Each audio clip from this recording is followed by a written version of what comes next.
Buenos días, buenas tardes, buenas noches, buenas madrugadas, brothercitos y sistercitas, brothercitas y sistercitos. Gracias por acompañarme una vez más aquí en esto que es la revista semanal del Rey va Desnudo, antes conocida como En Vivo y en Todo. Y yo soy Mauricio José Schwartz, antes conocido como Mauricio José Schwartz, porque siempre me he llamado igual. Y muchísimas gracias por estar aquí donde los invitamos a pensar un poco, a pensar correctamente, a pensar utilizando la razón para descubrir cosas. ¿Por qué?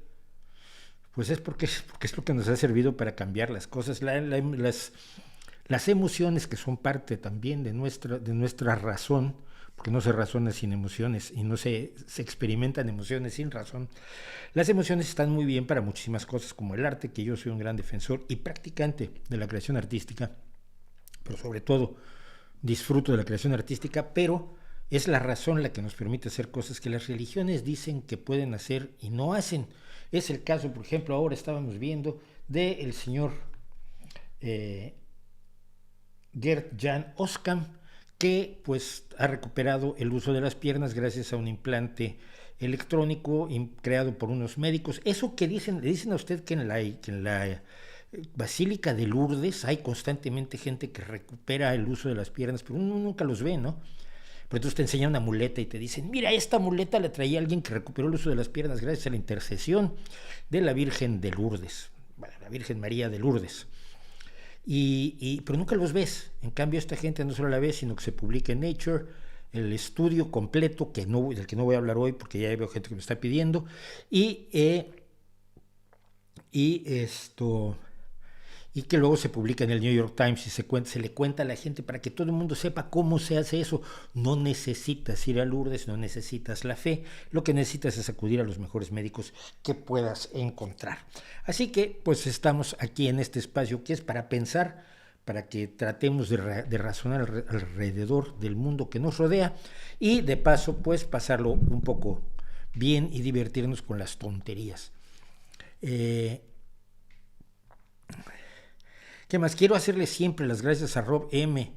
Tortal, que todas las semanas nos manda el chat y me es muy utilísimo para conocer los temas y los intereses de ustedes, porque luego no leo completos los chats cuando estamos aquí, porque estoy aquí, estoy en esto y no es tan fácil. Y también gracias a Rosy, que todas las semanas nos hace la separación, la capitulización del streaming, que le sirve mucho sobre todo a la gente que quiere ver partes del streaming de las que no ponemos en los segmentos o las quieren ver antes, en fin, que los lleva adelante. Hoy vamos a tener algo muy especial que quería yo comentar.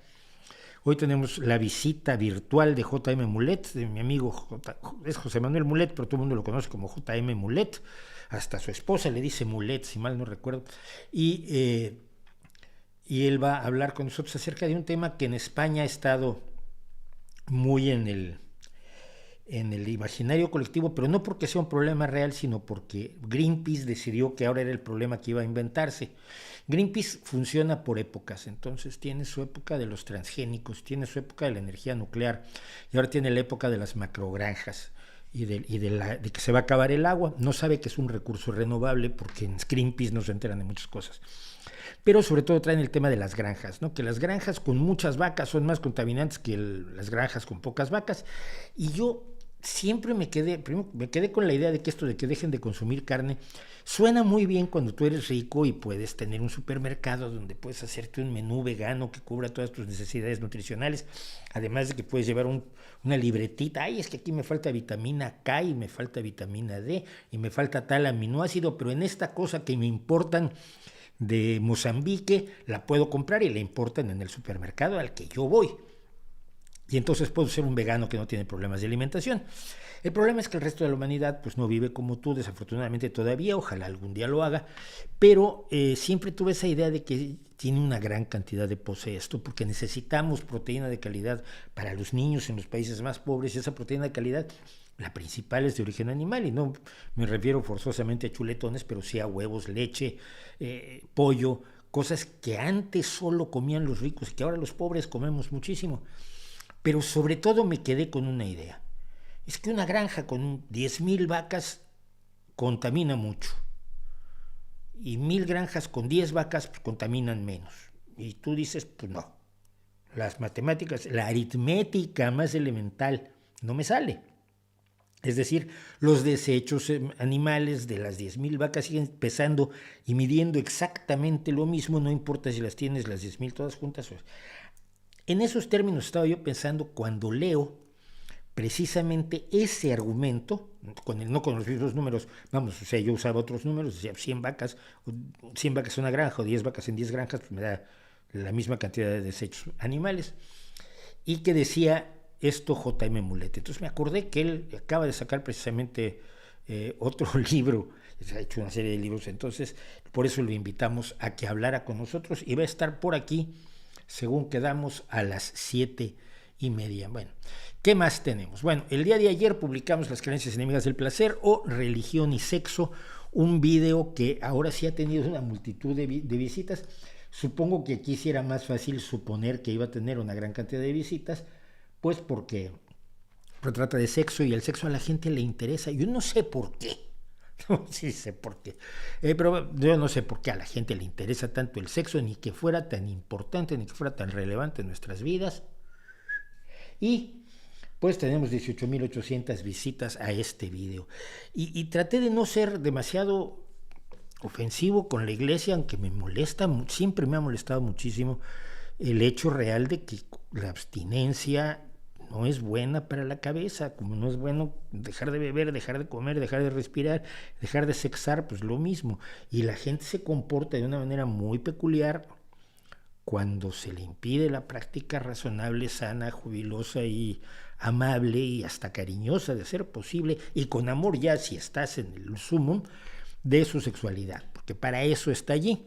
Como quien dice, si Dios te la puso allí, para algo será, y no es nada más para ir al baño. Entonces, pues hicimos este video y este video sí ha tenido bastante éxito. Me gustaría que fuera la puerta de entrada a ver otros videos que a mí me parecen también relevantes que hemos hecho. Me dice Víctor Goñi, y por eso voy a poner aquí, que el sonido fuera más alto no se oye mal, pero en entornos ruidosos a veces cuesta oírle, en Spotify suena más alto. Tienes que subirle al volumen. Y siempre comento lo siguiente, no es solo el volumen de tu máquina, sino el volumen que tiene la aplicación, es decir, abajo del video, déjame te digo dónde exactamente.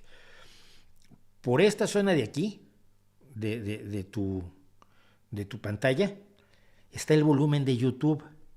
Y tienes que mover el volumen de YouTube muchas veces. Mucha gente le ha pasado esto y dice, está bajo el volumen. No, mira, lo tengo al nivel más alto que puedo aquí, está en amarillos, está saliendo a buen volumen, lo veo a buen volumen, lo oigo yo cuando me monitoreo a buen volumen, y cuando lo oigo ya grabado, pues también. Hemos tenido mucho cuidado con eso, pasamos por muy malas experiencias con eso, y para eso existe este micrófono y la tarjeta de sonido que tenemos allá abajo, y lo utilizamos todo con la idea de que tengamos el sonido adecuado. Si no lo tienes, es el volumen de tu máquina o el volumen en la aplicación, que a mucha gente se le olvida que allí junto al botoncito de play está el botoncito de volumen del propio YouTube. Espero que te sirva, si no, lo siento mucho. Luego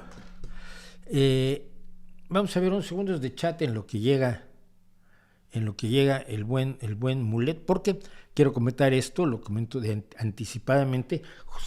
Mulet viene de México, acaba de estar en México, ahora ya nos contará para qué, pero en realidad, aunque queremos hablar fundamentalmente del tema de la carne, la producción y el consumo de carne, pero estuvo en México y acaba de llegar esta mañana, viene sin dormir, y para evitar el jet lag de aquí a América es horroroso, pero de América acá es 1000 veces peor.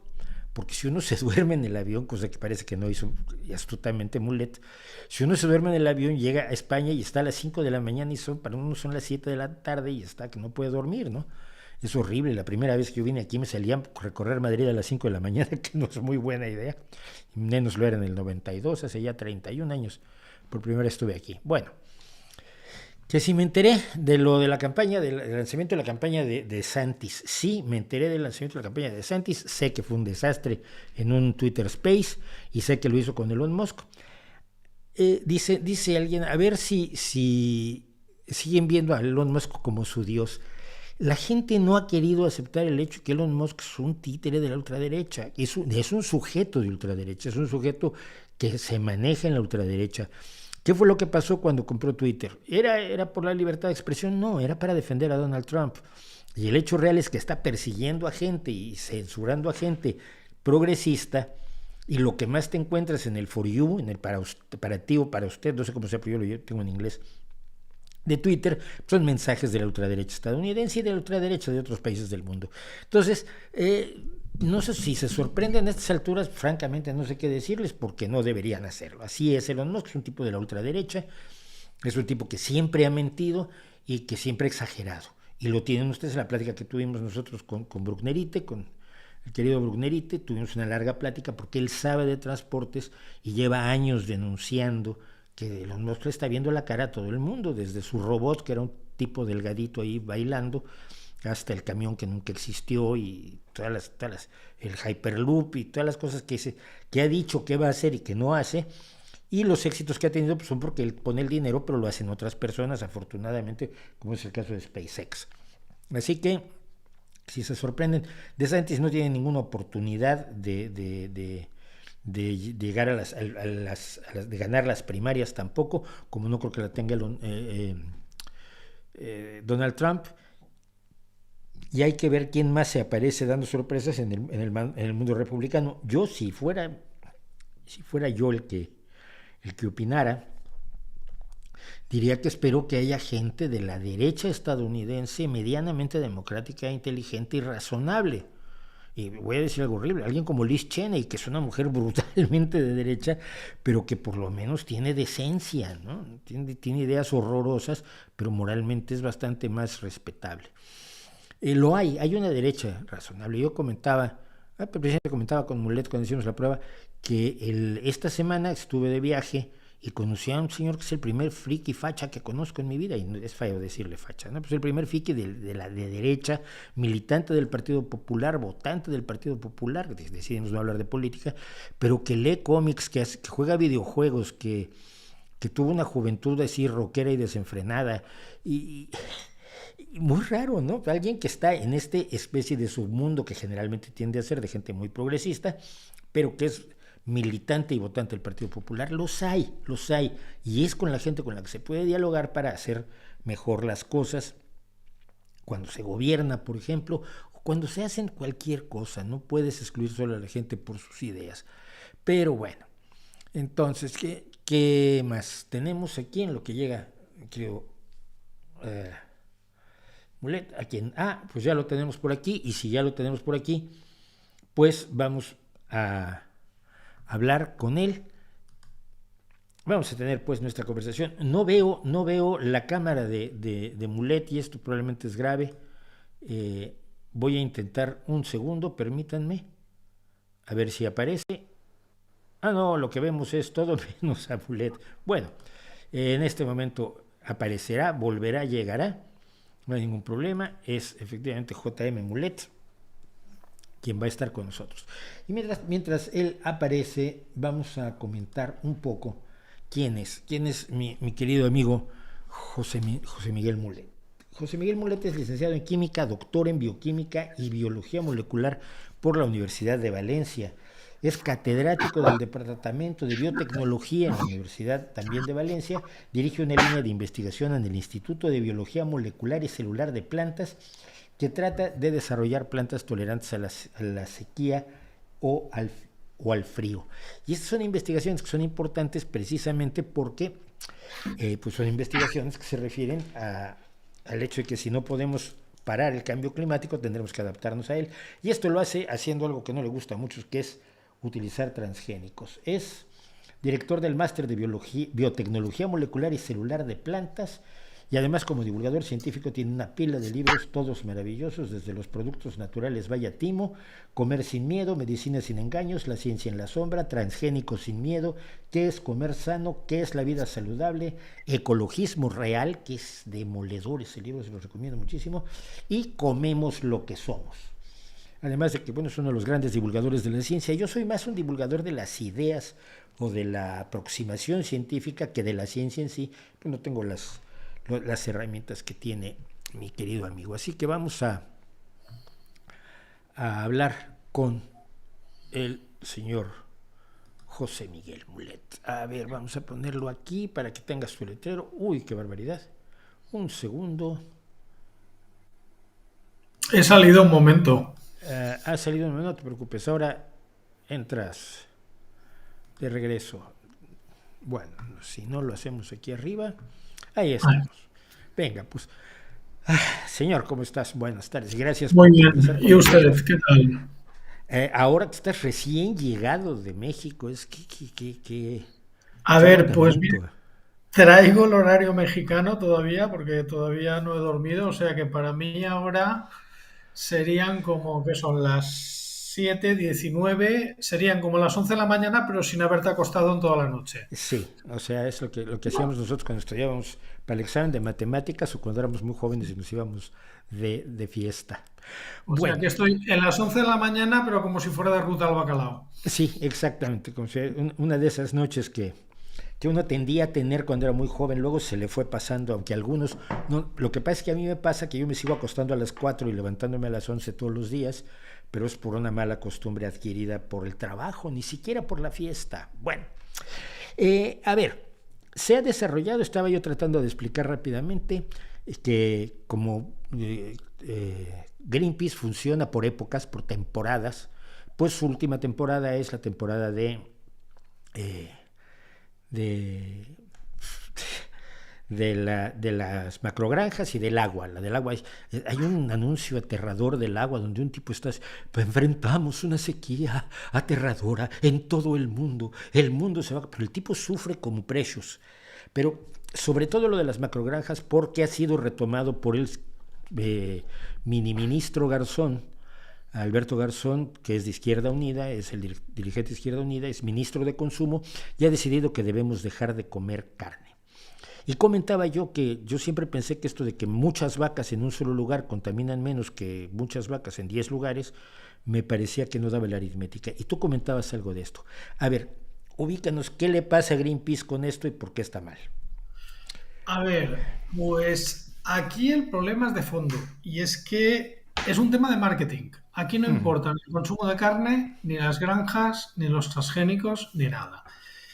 El tema que más trabajo yo, que es el tema de los transgénicos, pues ya expliqué en su momento que fue una cuestión de estar en el lugar equivocado en el momento equivocado. Es decir, Greenpeace había agotado la campaña de las nucleares y la campaña de las ballenas. En aquel momento vio que podía ser una nueva campaña porque necesitan hacer campañas que ocupen espacio mediático para que la gente se apunte y pague la cuota, porque la estructura de cualquier organización ecologista es muy cara de mantener. Uh Entonces, lo que ha pasado ahora es que la campaña de los transgénicos está muerta, está agotada, ya no tiene glamour. Después de la vacunación del COVID, donde se utilizaron plantas transgénicas para hacer algunas vacunas, y que ahora lo nuevo es el CRISPR, que no hay forma de darle un perfil negativo porque no tiene glamour, le falta emotividad y no hay ninguna empresa grande detrás como Monsanto en su día, pues han cambiado por otra campaña. Entonces, yo te puedo hacer un análisis parecido al que habrá hecho la empresa de marketing a la que le han contratado la campaña. Y ojo que lo -huh. que estoy diciendo es real, son empresas de marketing. Habrá dicho, a ver, ¿cuál es nuestro público objetivo? Nuestro público objetivo es gente joven, concienciada. ¿Qué característica tiene esta gente joven? Que ahora se está de moda que se hagan veganos. Ya está, campaña en contra de la carne y seguro que los movilizamos a todos. Ya está, no hay más. De hecho, te puedo poner otro ejemplo para que veas cómo funciona. Ayer, bueno, ya sería anteayer, pero ayer en hora de México, estuve hablando con unos políticos de tu país y había una política de Morena, curiosamente, del partido de López Obrador, que se quejaba que había discutido con un ambientalista y se había quejado de la pesca de tiburones en Veracruz porque hacían una práctica llamada el finning, que es cortar la aleta y luego tirar al tiburón. Esto es mentira. En Veracruz nunca se ha hecho esto. Curiosamente, yo había oído exactamente el mismo argumento por otro ambientalista hará cosa de 5 años en Galicia. Y Ajá. digo, pues en Galicia ni siquiera hay tiburones. Entonces le pregunté, ¿por casualidad no sería esa persona de WWF? Y me dijo, sí, era de WWF, ¿cómo lo sabes? Digo, porque es la campaña de marketing que están llevando. Con lo cual, una persona en un despacho de Ámsterdam diseña una campaña y de repente puede ser que acabe afectando a todos los pescadores de Veracruz. Pues más o menos eso es lo que está pasando con la carne. Es decir, hay una campaña diseñada, entonces, ¿cuál es el tema emotivo? Muy fácil, no podemos ir contra los pequeños ganaderos. ¿Por qué? Pues porque forman parte del discurso de la ganadería ecológica, de la agricultura ecológica. Vamos a ir contra las grandes.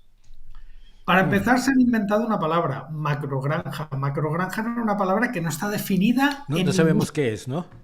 No, a ver, ahora sí, porque al final han conseguido hacer una ley. Ahora una macrogranja es más de 850 cabezas. ¿Qué tú dices? 850, ¿y por qué no 1000? ¿O por qué no 1500? Claro. ¿En 850. qué se basan? Porque unos habrán dicho 1000, otros habrán dicho 500 y han llegado a un compromiso. Habrá sido el producto de un regateo. A ver, no es broma, con los transgénicos el límite para etiquetarlo era 0,9%, porque unos querían 0, otros querían 10, empezaron a regatear y al final el mercado persa acabó en el 0,9. Bueno, No, no hay más. ahora, Es absurdo, pero es que es así como te lo vale. cuento. Pero a ver, aquí hay una cuestión. Cuando ves una de las grandes granjas intensivas, yo siempre trato de explicarle a la gente que cuando se comía pollo una vez a la semana y carne una vez cada 3 meses, pues las granjas eran pequeñitas, ¿no? Es la posibilidad de hacer grandes explotaciones la que ha permitido que los pobres coman cosas que antes solo comían los ricos. O sea, esto tiene una dimensión social que yo no creo que se deba pasar por alto. Pero cuando ves estas granjas gigantescas, sobre todo tomadas con un dron, y ves la piscina de purines, purines es la bosta de las vacas, para que me entienda la gente. De los cerdos. Perdón, de los cerdos, o la bosta de vaca, y ves estas piscinas gigantescas, dices tú, hombre, esto no se ve bien, pero no está mal en realidad. ¿Por qué? Muy fácil. A ver, tú imagínate que tienes una explotación pequeña de 10 vacas. Es una explotación que desde el punto de vista económico ya es muy complicado de rentabilizar. ¿Por qué? Porque hay costes que son generales, independientemente que tengas 10 o 50 vacas. Pero luego vamos a verlo desde el punto de vista ambiental. Desde el punto de vista ambiental, ¿cómo vas a recoger todos los desechos de estos animales? Uno a uno. Curiosamente, cuando tienes una granja muy grande, lo que quiere decir es que tienes muchos desechos. Y muchos desechos puedes plantearte poner fermentadores y hacer una planta de biogás, con lo cual la calefacción ya no estás consumiendo petróleo, sino estás utilizando el propio residuo que hacen los animales. O puedes plantearte poner una depuradora de aguas para asegurarte que toda el agua que salga de ahí está limpia. Una granja de 10 vacas puede plantearse esta inversión y puede plantearse recoger el residuo. De hecho, sabemos que las zonas donde hay más contaminación de agua no son precisamente cerca de las granjas grandes, son precisamente cerca de donde hay muchas explotaciones pequeñas, porque en una explotación pequeña no puedes poner los mecanismos de control porque el pobre ganadero no podría mantenerse. Necesitan una inversión muy alta, inversión que solo se rentabiliza cuando tienes un tamaño muy grande. Por lo tanto, a ver, está bien que existen las pequeñas explotaciones, pero es que prohibir las grandes, sobre todo cuando se van a construir en zonas despobladas donde no hay ninguna otra actividad económica que pueda funcionar, lo veo un absurdo. Hay otro elemento que en América Latina no es claro, pero que nosotros tenemos muy claro aquí en España, y es el hecho de que hay una gran preocupación por la despoblación de las zonas rurales, de la España rural típica y quijotesca, ¿no? Por un lado, a mí me divierte mucho que haya eso, más la preocupación del ¿cómo se llama?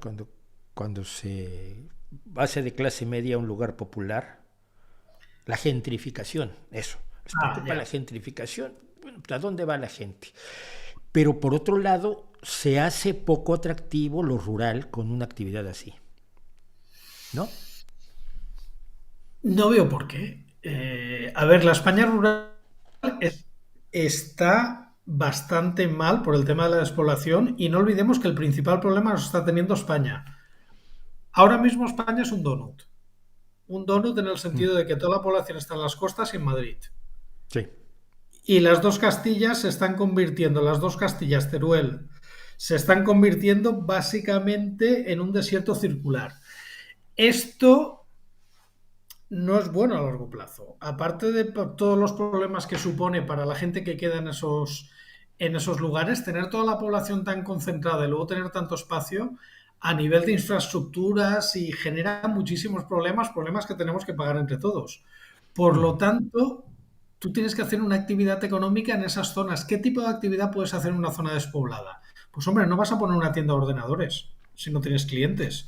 No vas a poner una fábrica de microchips si no tienes carreteras buenas o un aeropuerto que te traiga los componentes que necesitas. Puedes producir lo que se llama producción primaria, del suelo hacia afuera. ujú. Por eso le llamamos producción primaria.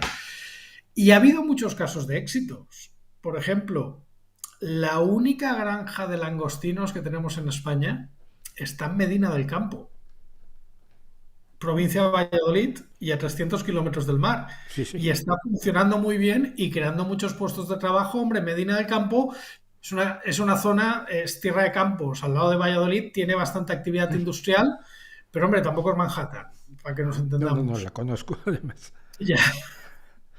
Por lo tanto, un proyecto como una granja grande en Soria, no olvidemos que pasa como pasó en Valencia, en su momento en Valencia con la Ford y como quieren que pase ahora con la fábrica de baterías de Volkswagen. No solamente que venga una fábrica y que se instale, esa fábrica requiere trabajadores, trabajadores que van a necesitar servicios y una empresa grande que va a necesitar un montón de empresas proveedoras. No sé, la empresa que le controle todo el tema de la calefacción y la refrigeración, la empresa que le controle todo el tema de seguridad industrial.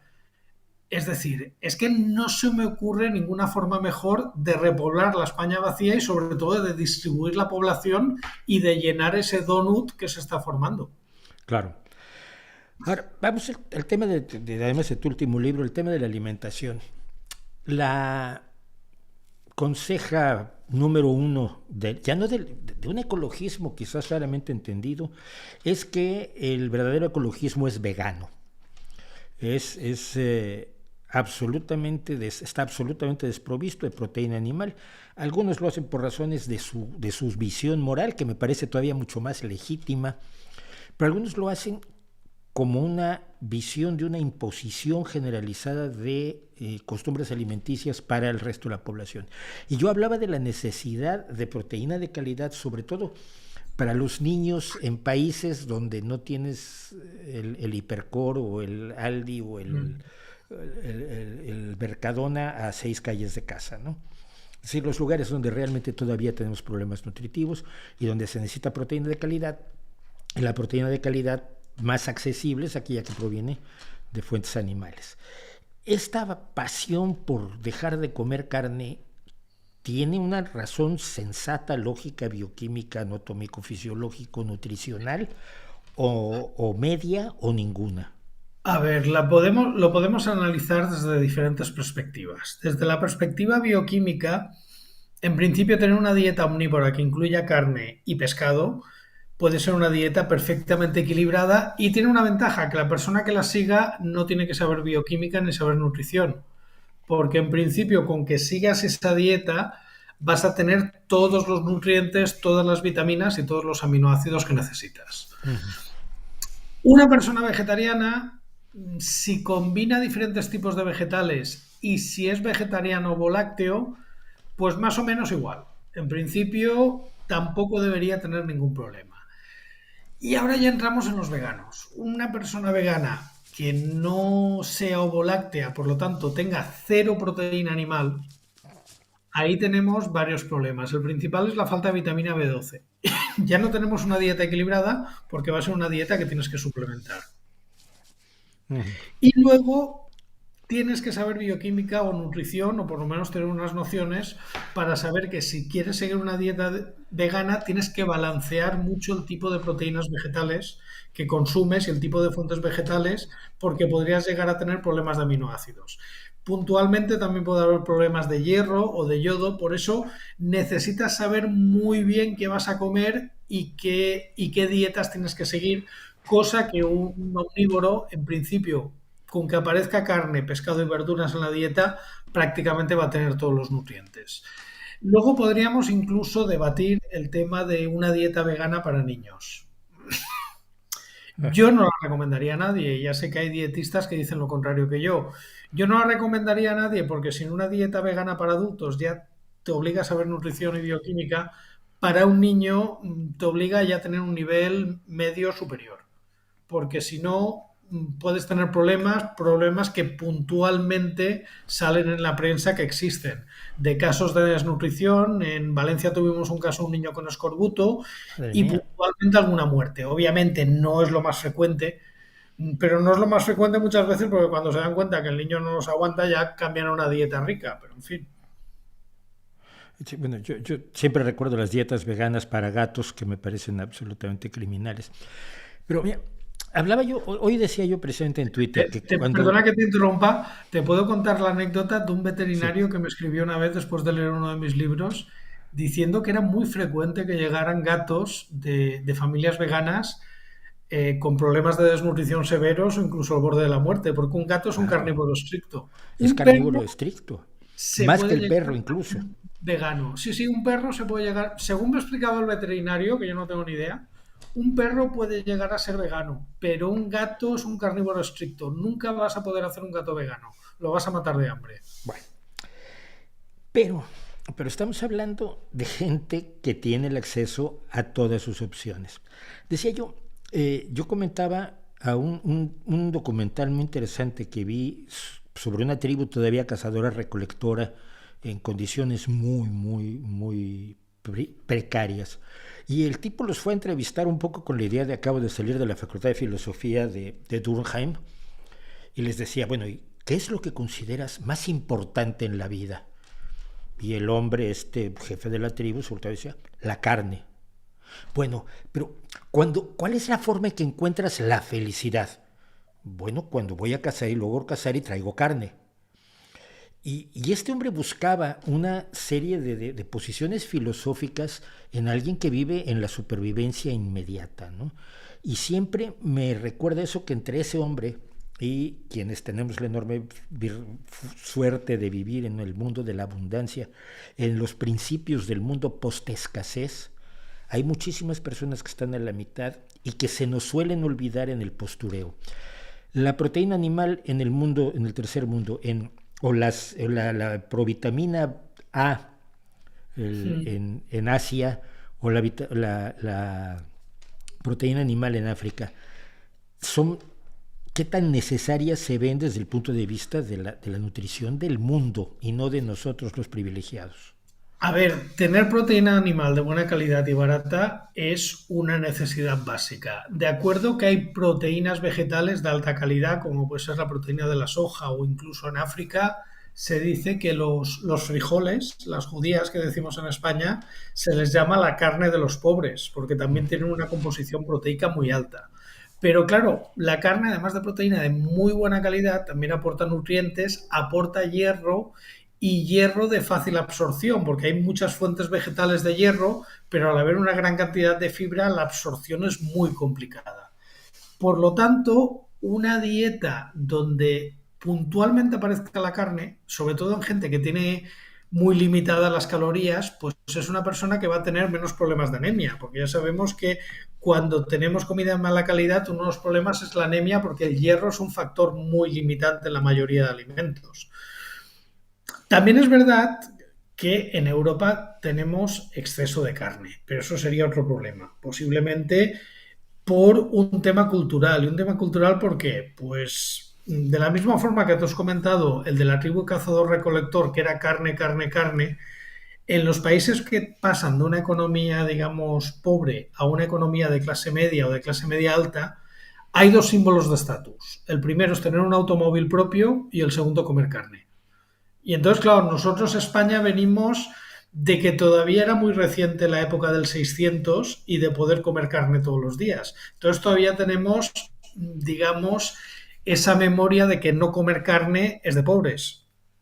Y es lo que está pasando ahora mismo en China y en la India, por eso se está disparando el consumo.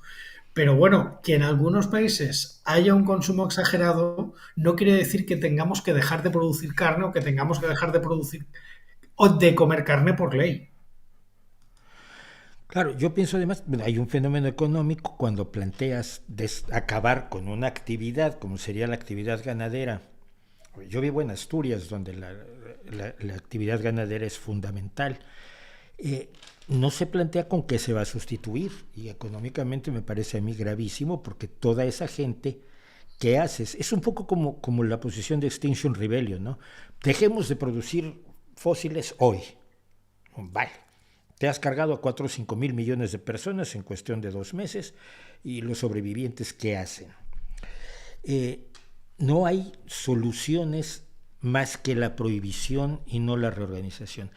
Quisiera, y a nivel de la prohibición, y acabas de estar en México, donde está prohibido el cultivo de transgénicos y donde solo se permite la importación de maíz transgénico para consumo animal, que acaba siendo para consumo humano por la situación terrible del campo mexicano, que está abandonado y se ha sido abandonado en las últimas 4 décadas progresivamente. Las opciones tecnológicas tampoco les gustan a los prohibicionistas, a la gente que dice que todo se resuelve prohibiendo. Es que al Viene la final no situación. les gusta nada. Exacto. Al final no les gusta nada. Mira, prohibir la ganadería sería un desastre. Prohibir las macrogranjas ha sido la forma de no entrar de golpe y decir que nos aliamos porque vamos en contra de las grandes empresas, pero Claro. apoyamos a los pequeños ganaderos. Pero yo y esto, mira, a mí me invitan mucho a dar charlas sindicatos de agricultores o cooperativas de agricultores, etcétera. No solamente en México, de donde acabo de llegar, sino también en España, por supuesto. Muchas veces el discurso de los ecologistas lo compran algunos sindicatos agrarios porque piensan que les va a ser beneficioso. Por ejemplo, cuando los transgénicos, algún sindicato agrario español, situado normalmente a la izquierda, estuvo a favor de ese mensaje porque pensaban que les protegía el mercado. Luego se dieron cuenta que si iban a importar no protegía nada y al final se dieron cuenta. Con el tema de la campaña en contra de las granjas, de las macrogranjas, puede ser que haya algún sector de ganadero que piense que le va a proteger porque él es un pequeño o un mediano y así no vienen multinacionales, pero es que no se dan cuenta que los mensajes para poder venderse fácil tienen que ser blanco y negro. Claro. La campaña no a las macrogranjas en 1 o 2 años va a ser no a las granjas. Porque claro, si empezamos a ver por qué esta sí, por qué esta no, porque aquí hay dos animales y tal, claro, hay que darse cuenta si tú tienes una granja de ternera o de cerdos para carne, sea granja grande o pequeña, al final el animal va a ser sacrificado para el Claro. despiece. Claro, porque es que parece que en las granjas pequeñas los animales son mascotas. Sabemos que no lo son, ¿no? No, no.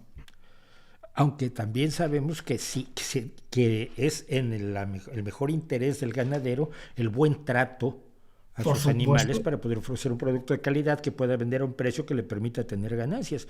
Esto tampoco es tan misterioso, ¿no? A ver, al buen interés del ganadero por varios motivos. Primera, porque a cualquier trabajador le gusta cuidar su herramienta de trabajo. Yo ahora estoy hablando contigo desde un ordenador, no se me ocurría empezar a darle golpes o pegarle una patada, porque entonces a ver cómo hablo contigo. A un ganadero le interesa cuidar bien a los animales, además de por la empatía que puedan tener, que ya te digo yo que la tienen. Uh -huh. Todos tienen empatía. La misma empatía que puedes generar con una mascota, muchos ganaderos la generan con sus animales. Pero independientemente de eso, hay que tener en cuenta que es su fuente de ingresos.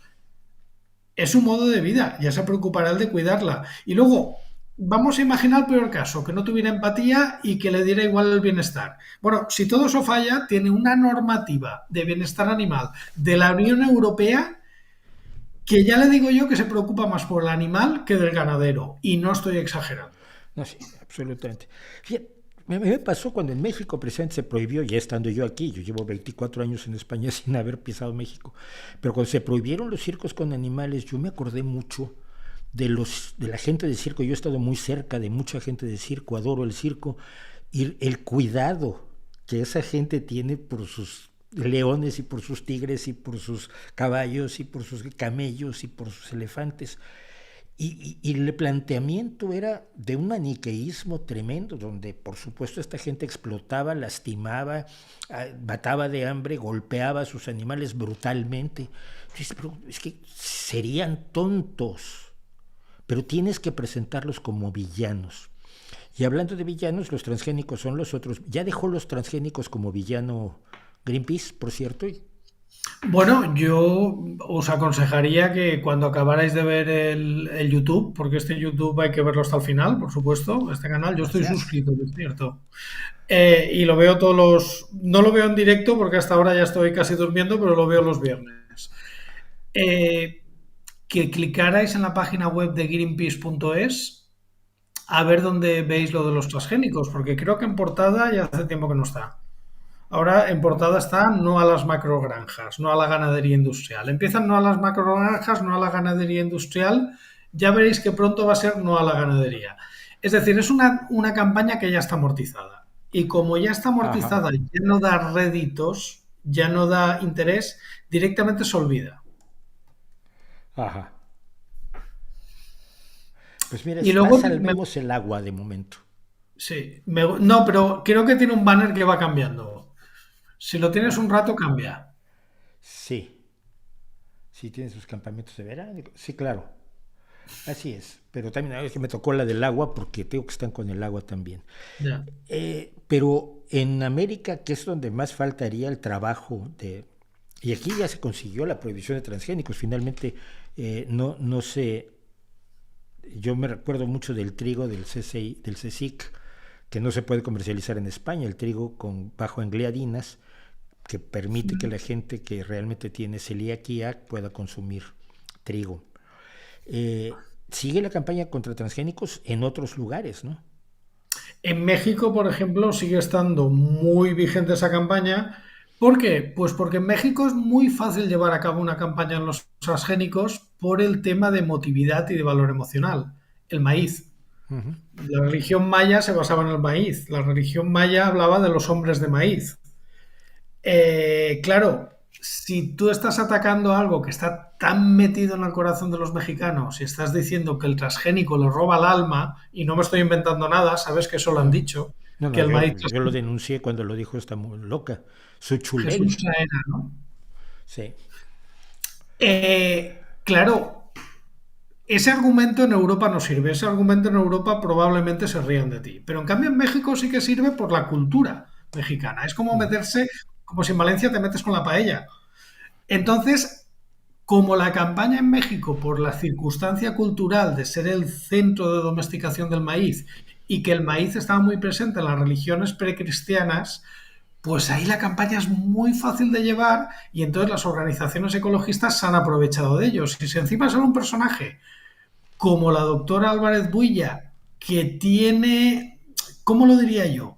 Esta ambigüedad moral de que ella es una científica muy reconocida, curiosamente en el mismo campo que yo, en Uh biología -huh. molecular de plantas, es más, tiene mucho más currículum que yo, no voy a negarlo, pero que de repente se pone a hablar como una ideóloga y dice auténticas tonterías que no tienen nada que ver con la realidad científica. Yo me gusta compararla que es que, como cuando un científico del Opus Dei te habla de células madre, no te está hablando de ciencia. Te está vendiendo el discurso ideológico, a pesar de que sea muy buen científico en el campo que quieras. Esto es un poco lo que pasa con Álvarez Builla. Sí, a ver, yo siempre he dicho que Alves Bulla es como Rupert Sheldrake, que es biólogo también, o como Eric Seralini, no Seralini, como Montañer, como... Montañer sí, Seralini nunca ha sido un buen No, científico. Seralini no, sí, Montañer Montañer, sí que ha sido un buen científico en algún momento de su Rupert carrera. Sheldrake y el famoso premio Nobel de Química que desarrolló la PCR, Cary Mullis.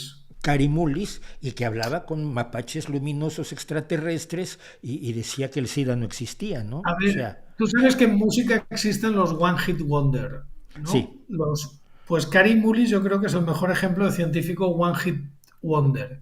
Él tuvo una idea brillantísima, Ujú. una idea que llegó en el momento adecuado, en el lugar adecuado, porque ya había un sustrato que era todo el trabajo que había hecho Sanger, que simplemente a Sanger se le olvidó un detalle o no cayó en un detalle que Kary Mullis supo ver. Y ya. Es decir, ¿qué ha hecho Kary Mullis en su vida? Aparte de tener una idea brillantísima, una idea que cualquiera Ujú. hubiéramos querido tener, cuando uno mira su biografía dice, bueno, vale. Nada más. Nada más. Mm. Por aclararle a la gente, el PCR es el sistema de reproducción, de multiplicación del ADN que permite que a partir de muestras pequeñísimas se tenga una muestra amplia que se puede analizar. Y cambió toda la historia de la humanidad, sin duda alguna, pero Y eso que no le da sirve, autoridad para hablar de otras cosas. y les puedo decir que en biología molecular sirve para casi todo. Es decir, se hacen PCRs todos los días en cualquier laboratorio de biología molecular con diferentes objetivos y diferentes finalidades. De hecho, hasta nos lo hemos hecho todos para saber si teníamos COVID en algún momento. Ah, mira. No, yo también me hicieron una PCR cuando tuve COVID. Sí. Pues esa es la historia para cuando les hablen de las macrogranjas y cuando les hablen. A mí lo de los reactores de purines para hacer electricidad me parece una de las ideas más brillantes por allí. Sí, y se está haciendo en macrogranjas. Mira, te voy a contar una cosa. En México tuve la oportunidad de visitar unos invernaderos en el estado San Miguel Allende, ¿es Guanajuato todavía el estado? Sí, sí, sí. Vale, en Guanajuato, en el estado de Guanajuato. Invernaderos que, claro, en México el suelo es más disponible que en Europa, pues un invernadero de allí sería como 10 veces el más grande de Almería. Eran impresionantes. Bueno, el hecho de ser tan grandes les permitía tener un sistema para aprovechar el exceso de calor de forma de calentar agua y que la climatización se reciclara y que no gastara gas. Hombre, Simplemente en las horas de más calor del día calentaban agua y luego esa agua por la mañana la recirculaban y así conseguían que los pimientos estuvieran a la misma temperatura todo el día, lo cual favorece el crecimiento de la calidad. claro. Claro, esto es la típica instalación muy costosa que solo puedes rentabilizar si tienes un invernadero muy grande. Pues lo mismo pasa con las granjas y con el biogás. Si tú tienes 10 cerditos haciendo caca, no tienes suficiente material para crear una planta de biogás. Necesitas tener muchos para tener mucha materia prima y que ese gas que produzcas, que luego te sirve para climatizar la granja en invierno, sea rentable. Pues bueno, con eso yo creo que lo dejamos en la situación del mini ministro y de la ministra, que también, hombre, caray, una ministra de mi partido diciendo Sí, tonterías. bueno, habría que decir que en el Ministerio de Transición Ecológica publicaron un estudio sobre que la ganadería no fija la población rural. Estudio curiosamente hecho por Ecologistas en Acción, Qué del que raro. no sabemos cómo lo hicieron, cómo lo publicaron. Bueno, sí, lo publicaron en la web del Ministerio, pero quiero decir en ninguna revista científica. Ujú. Y curiosamente un estudio que coincidía con lo que ellos decían antes. Esto es un poco como los estudios que hace las sociedades de agricultura ecológica, que siempre sale que la ecológica es mejor, nunca sale en otro sentido, nunca parece que ya tengan la conclusión antes del Claro. estudio. Es que esa es la ventaja. Tú primero escribes la conclusión y luego haces el estudio. Ya. Pero fíjate cómo es la ignorancia de ecologistas en acción. Yo lo he hablado con Alfredo García, nuestro común amigo operador nuclear, que aquel hombre con el que yo tuve un enfrentamiento tremendo por el caso de la del reactor nuclear de Fukushima, de los reactores de Fukushima, ahora está en la comisión en la que aprueba la prolongación de la vida de las nucleares españolas, porque ahora le dan datos que no puede refutar. Probablemente su problema sea muchas veces nada más la ignorancia. Mi querido Mulet, vete a dormir, que debes estar reventado. Estoy bien. Oye, ¿me dejas que enseñe el último libro y así hago una cuña publicitaria? Sí, claro que sí, por supuesto, comemos lo Es que somos. sobre lo que somos. Si consigo orientarlo en la cámara, que Ahí me está está, costando. Ahí está, ahí está. ¿Ya? ahí está, Y ya comemos lo que somos, que ya van varias personas que les menciono el libro y me dicen, somos lo que comemos. No, comemos lo comemos que lo que somos. Y por somos eso lo y cuento. el maestro Mulet lo puede demostrar. Maestro, muchísimas gracias, vete a Muchas gracias descansar, a ti, nos Mauricio. vemos, Un abrazo y hasta la próxima. hasta la otra. Y pues bueno, esta fue nuestra entrevista, nuestra conversación, por más que entrevista con Mulet, yo no puedo en general no me gusta hacer entrevistas, sino tener conversaciones con gente interesante y compartirlas con ustedes, que es la idea de todo esto. Pero ahí está, es que a mí me parecía ya muy raro toda esta obsesión que no parece tener mucho sentido, como la mayoría de este tipo de obsesiones. Vamos a unos minutitos el chat y regresamos. Ya llegaron los dos del no me gusta, bienvenidos, qué bueno que están con nosotros, esperamos que no se vayan. Acuérdense que tiene que no gustarles todo el streaming, no basta entrar, no me gusta y te vas, porque tú no sabes si luego te va a gustar y cambias de opinión. Así que para que funcione tu no me gusta, necesitas quedarte todo el streaming y verlo y confirmar que no te gusta todo lo que hago yo. Víctor Giraldo me pregunta sobre la supuesta contaminación lumínica y contaminación acústica. ¿Realmente se puede ver como una amenaza para el planeta o es charlatanería? A ver, para el planeta no me lo tengo muy claro. La contaminación lumínica es un problema muy grave para la astronomía y para la fotografía.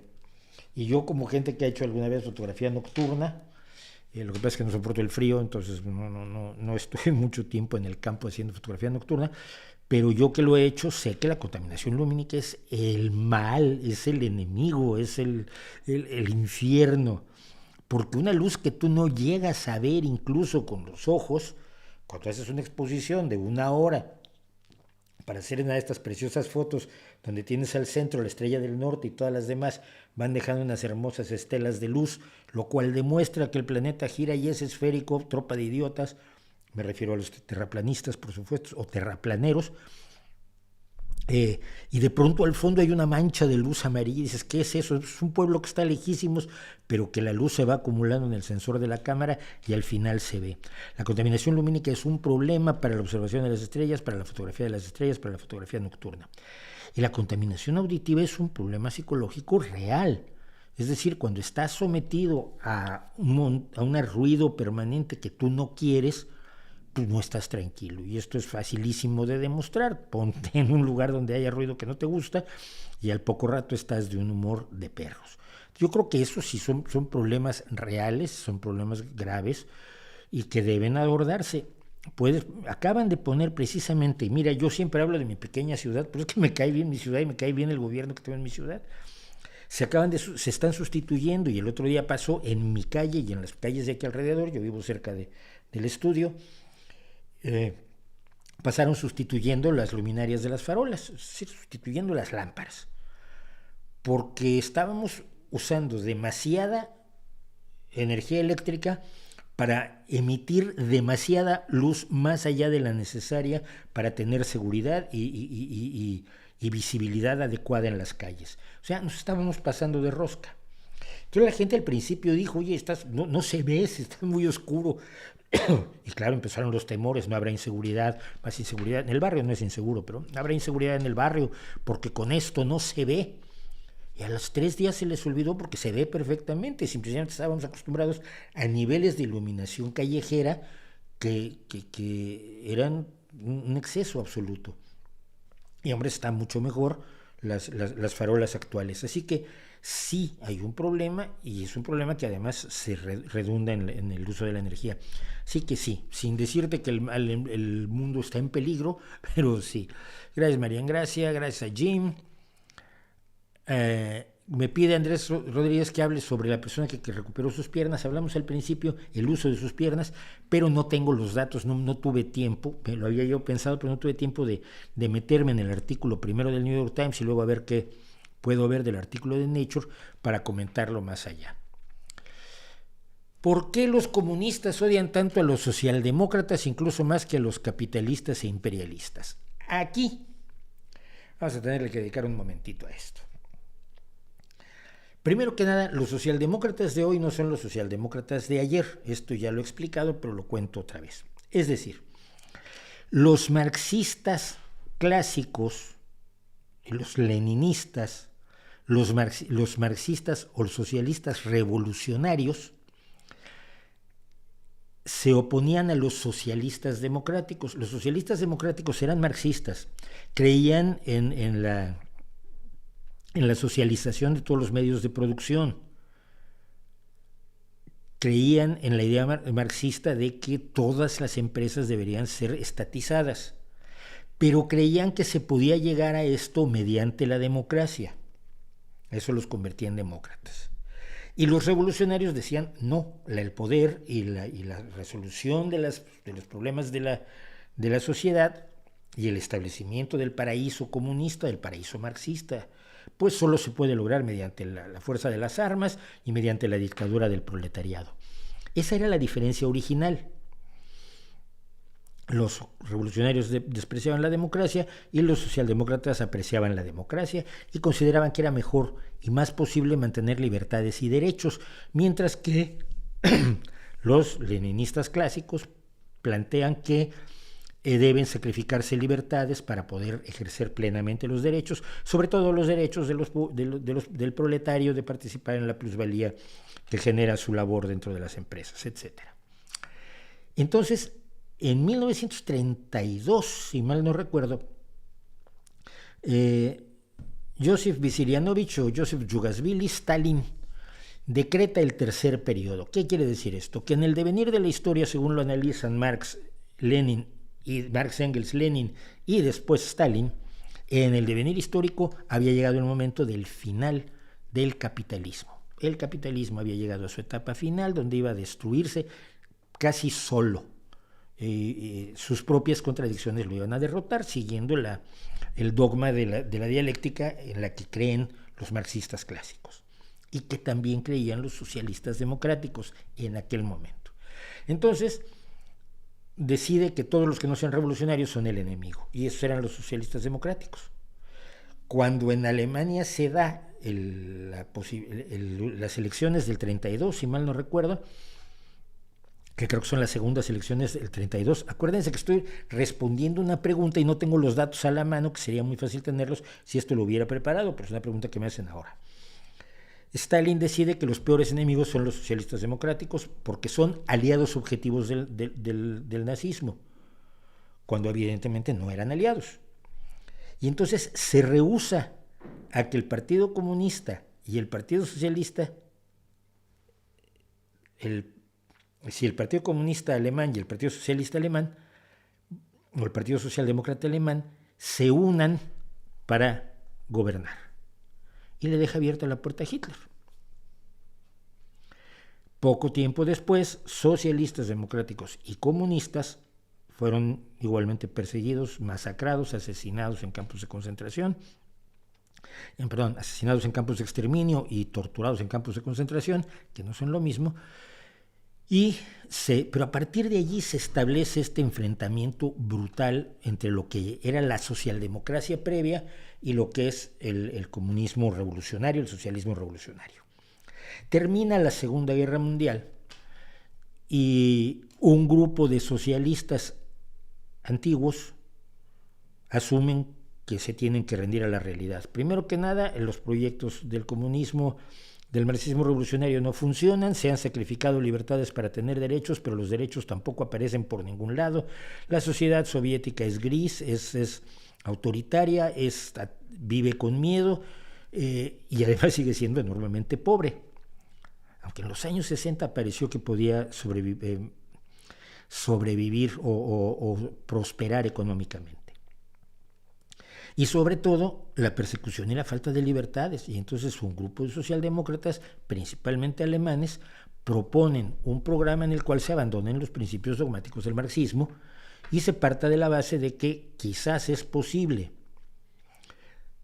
trabajar con los métodos económicos que dan resultados eficaces y eficientes, aunque impliquen probablemente ciertos niveles de explotación, que es posible regular las cosas para que no haya explotación, para que no haya una serie de defectos claros que tiene el capitalismo, pero sin anularlo, porque el Estado es un pésimo administrador y además la propiedad única de toda la economía pues tiende a la corrupción con enorme facilidad, como se vio en la Unión Soviética y como se ha visto en todos los países donde se implantaron, que no son muchos.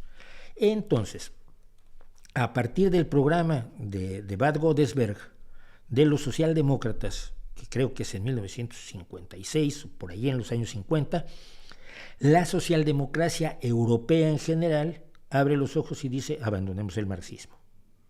Los ideales son los mismos, que los desprotegidos vivan mejor, que haya mayor justicia social, que haya bienestar social para todos, que tu derecho a la salud, a la vivienda, a la educación, al bienestar básico no dependa de la cantidad de dinero que tienes, que no tengas que competir todo el tiempo, que si hay una competencia, los que no pueden competir no queden atrás.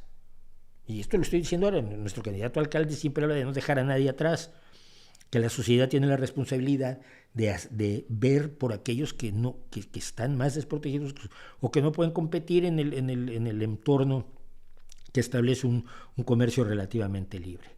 Esto es lo que hacen Willy Brandt, lo que hace Olof Palme, y van desarrollando una nueva forma de socialdemocracia donde se asume el mercado como mal necesario siempre y cuando esté regulado por el Estado. Esto ya a los comunistas les parece la traición máxima, y probablemente lo es, la traición a sus ideales, pero no es la traición a la ciudadanía que se ha visto beneficiada en Europa por las políticas socialdemócratas.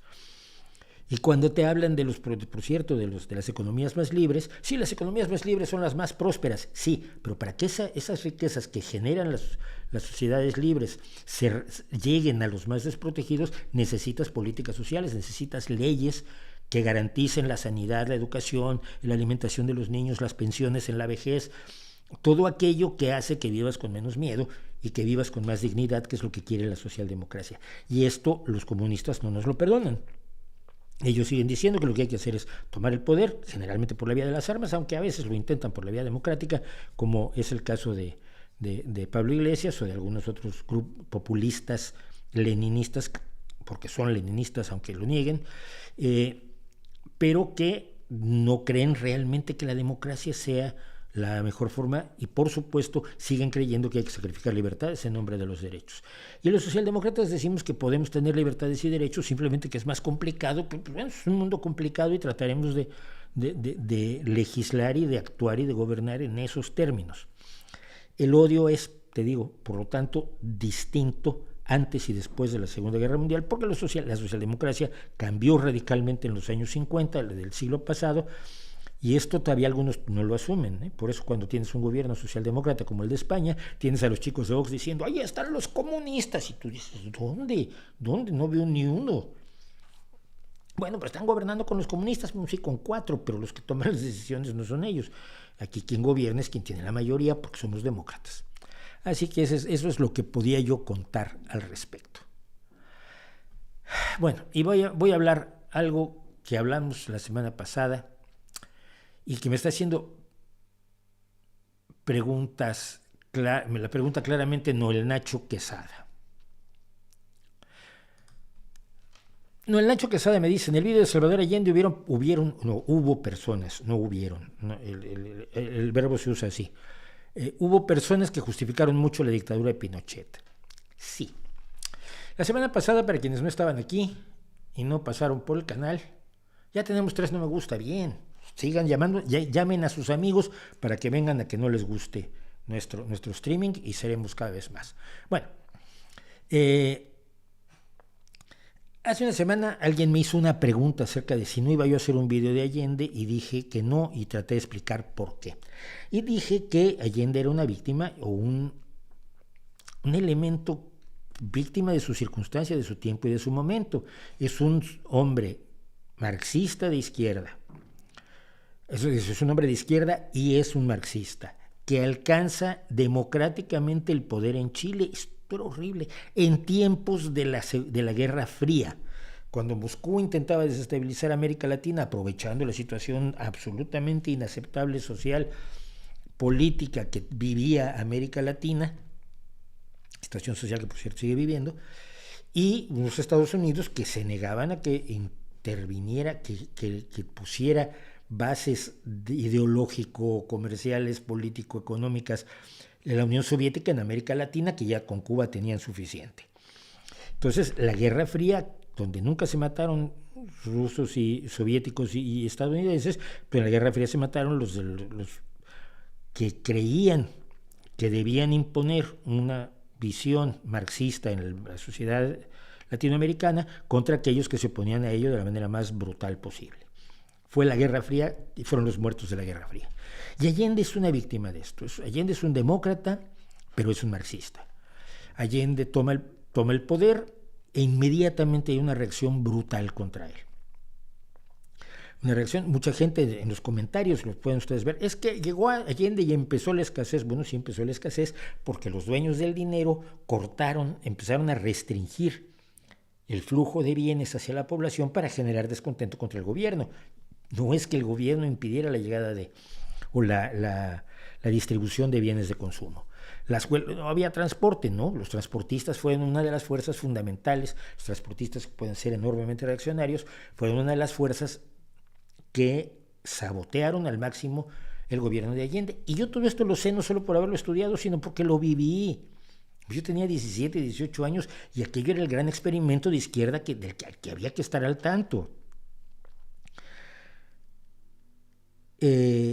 Cuando parece que se va a revalidar el gobierno de Allende, se da el golpe de Estado, con intervención de empresas estadounidenses como la AT&T, la de telefonía y telegrafía, que después fue un monopolio que después fue disgregado incluso por el gobierno de Estados Unidos, obligando a crear pequeñas empresas telefónicas, porque el monopolio era brutal, por la CIA, el gobierno de los Estados Unidos y la ultraderecha latinoamericana, que conspiraron para derrocar el gobierno de Allende. El problema es que quienes quieren justificar las dictaduras quieren olvidarse de la característica de las dictaduras. Y no son los primeros, ¿eh?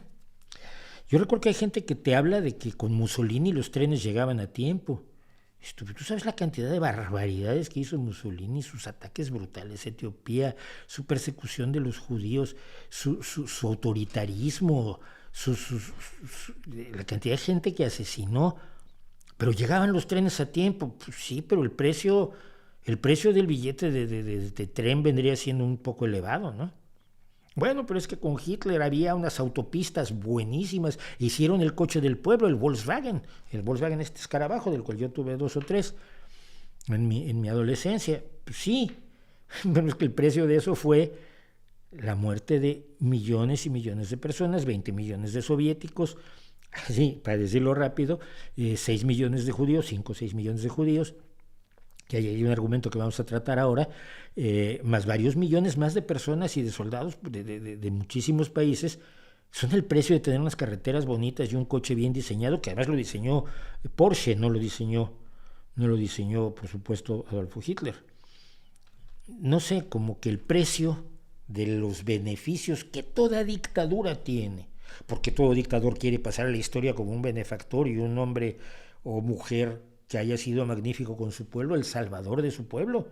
Finalmente todos los dictadores son eso, ¿no? Obviamente hacen cosas bien, pero no se les mide por eso, se les mide por lo que hicieron. Se les mide por el balance entre lo bueno que hicieron. Franco hacía pantanos para solventar los problemas del agua, hacía embalses. La geografía española está repleta de embalses que inauguraba Franco todas las semanas y que efectivamente resolvieron algunos problemas de abasto del agua en zonas eminentemente desérticas, porque las características de España, como nos decía Mulet, pues tienen la tendencia a la desertificación. Pero tú no apuntas eso, sino apuntas 40 años de persecución a personas que estuvieron con la República Española y a sus hijos y a sus nietos. Y las condenas a muerte y los fusilamientos y los campos de concentración. Eso es lo que hace que en un momento dado uno rechace a un dictador. Me llama mucho la atención, sobre todo gente joven que no sabe cómo fueron las cosas y que le han contado la historia como se las cuenta Patricio Aylwin o como se las cuentan los herederos directos de Pinochet, que no se dé cuenta de cuál fue el precio de ese boom económico de Pinochet. Y antes de explicar el boom económico de Pinochet, vamos a decir cuál fue el precio de ese boom económico. Mira, estrictamente en Chile, es responsable Pinochet por lo menos del asesinato de 4,000 personas, de la tortura de más de 300,000 personas, de unos 30,000 desaparecidos y de 30,000 exiliados que si no hubieran dejado el país, y muchos de ellos fueron amigos míos, porque afortunadamente México en aquel entonces tuvo la nobleza enorme de recibirlos, 30,000 exiliados que podían haber sido encarcelados, torturados y asesinados, como fueron otras miles de personas. Pero es que no solo fue lo que hizo en Chile, es que participó en la Operación Cóndor, que dejó con una coordinación entre los gobiernos militares de América del Sur durante los momentos álgidos de la Guerra Fría en los años 70, 80, más de 50,000 muertos, 30,000 desaparecidos y 300,000 presos. Y todos estos fueron además torturados brutalmente, torturados en modos que no se atreve el cine hoy a presentarte en sus peores películas de horror, ¿ok? Campos de concentración, el Estadio Nacional de Fútbol se hizo campo de concentración, la isla Dawson se hizo campo de concentración, donde a la gente se le trataba inhumanamente como en todos los campos de concentración. También Franco tuvo los suyos. Estuvo atacando, experimentando con armas químicas con los presos chilenos, a cargo, por cierto, de un químico llamado Eugenio Barrios, que cuando se hartó y huyó a Uruguay fue poco después asesinado por esbirros chilenos, precisamente para que no contara lo que había hecho bajo las órdenes de Pinochet. Pero ese no fue el único asesinato transnacional que cometió. En la ciudad de Washington fue asesinado el antiguo canciller de Allende, Orlando Letelier, en el primer acto terrorista de toda la historia cometido en territorio estadounidense. Antes de las Torres Gemelas, el asesinato de Orlando Letelier, y la CIA ha confirmado 40 años después, cuando tienes los documentos, que había sido el gobierno chileno el que mandó a asesinar a Letelier. Se apoyó además la famosa colonia Dignidad, una colonia nazi, donde un antiguo enfermero nazi, Paul Schaffer, torturaba gente por encargo de Pinochet. Se creó una organización concreta, la Dirección Nacional de Inteligencia, la DINA, la Dirección de Inteligencia Nacional, que era una policía que se dedicaba a aterrorizar a la ciudadanía, a perseguir y a buscar dónde había comunistas. Y para esto comunista era cualquiera que fuera medio demócrata, ¿eh? No eran comunistas solo aquel que creía que en los dogmas marxistas. Y uno de los momentos más terribles fue en 1986, cuando durante unas protestas estudiantiles la policía decidió quemar a 2 personas ahí mismo, rociándolas con gasolina y prendiéndoles fuego para que la gente aprendiera que no debía protestar. Por supuesto, los policías que hicieron esto nunca fueron llevados a juicio. Esto es el precio del bienestar económico que tuvo Chile cuando el agente de los Chicago Boys y del economista Friedman, ese economista que dice que no se deben regular los medicamentos, sino que conforme se vaya muriendo la gente, ya sabe uno qué medicamentos son buenos y cuáles no, fueron a tratar de poner en práctica sus teorías económicas y levantar económicamente a Chile para demostrar que el capitalismo era mejor que el socialismo, que efectivamente intentó practicar Allende, que expropió empresas e hizo una serie de cosas, pero todo lo hizo dentro de la legalidad. Y eso era lo más aterrador. Y mucha gente de los comentarios que más me han aterrorizado son de, bueno, sí mató a muchos, pero eran comunistas. Creo que esos ni siquiera los he aprobado, los borré. Pero dices tú, ¿qué clase de justificación es esa? Primero que nada, dudo que sepas qué es el comunismo. Yo me opongo al comunismo porque sé claramente lo que es. Pero si tú justificas que alguien sea asesinado por comunista, justificas que sea asesinado por católico, que sea asesinado por judío, que sea asesinado por ser demócrata, que sea asesinado por ser dueño de una empresa, que sea asesinado por ser capitalista, que sea asesinado por estar a favor o en contra de la monarquía. Cuando justificas el asesinato de alguien por su ideología y no por lo que hizo, sino porque era comunista y pensaba como comunista, te has unido a los peores del equipo, porque también estarías justificando que alguien trate de asesinarte a ti. Ese apoyo de las dictaduras en los términos de que es que está de mi lado ideológico es absolutamente repugnante. El hecho de que tú seas anticomunista moralmente no justifica que apoyes a las dictaduras de derecha, del mismo modo que si eres una persona de izquierda no puedes apoyar al régimen de Cuba, no puedes apoyar lo que fue el régimen soviético, no puedes apoyar hoy en día a Daniel Ortega, que es una bestia criminal. Es que dice que es de izquierda, pues mira tú, cuánto me está importando que diga eso cuando lo considero absolutamente falso primero, pero si sus ideales son iguales que los míos, sus mecanismos me impiden estar de su lado. Apoyar una dictadura porque fue en contra de aquellos con los que estás en desacuerdo, me parece de lo más vil, de lo más bajón y de lo más despreciable. Y lo hemos visto muchísimo en todo este proceso de apoyo a las dictaduras. Fue verdaderamente horrible. En fin, bueno, vamos a ver el chat, como siempre, para hacer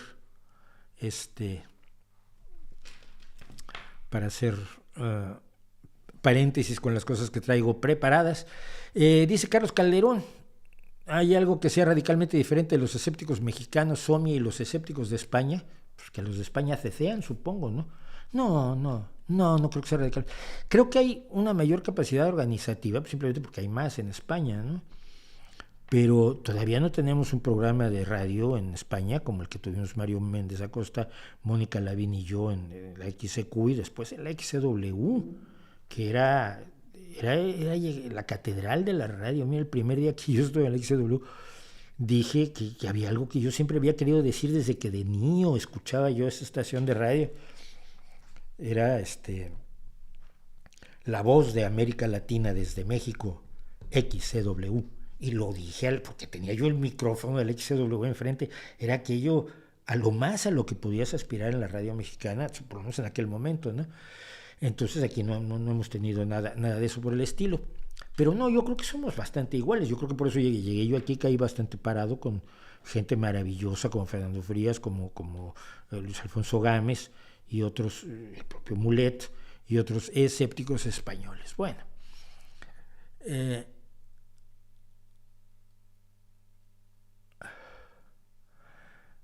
en México existe algo llamado Fondo Mixto Privado de Patrimonio Autónomo, que habla sobre la recuperación de un tesoro que dejó Porfirio Díaz. ¿Tonterías? Sí, tonterías. Tonterías clarísimas.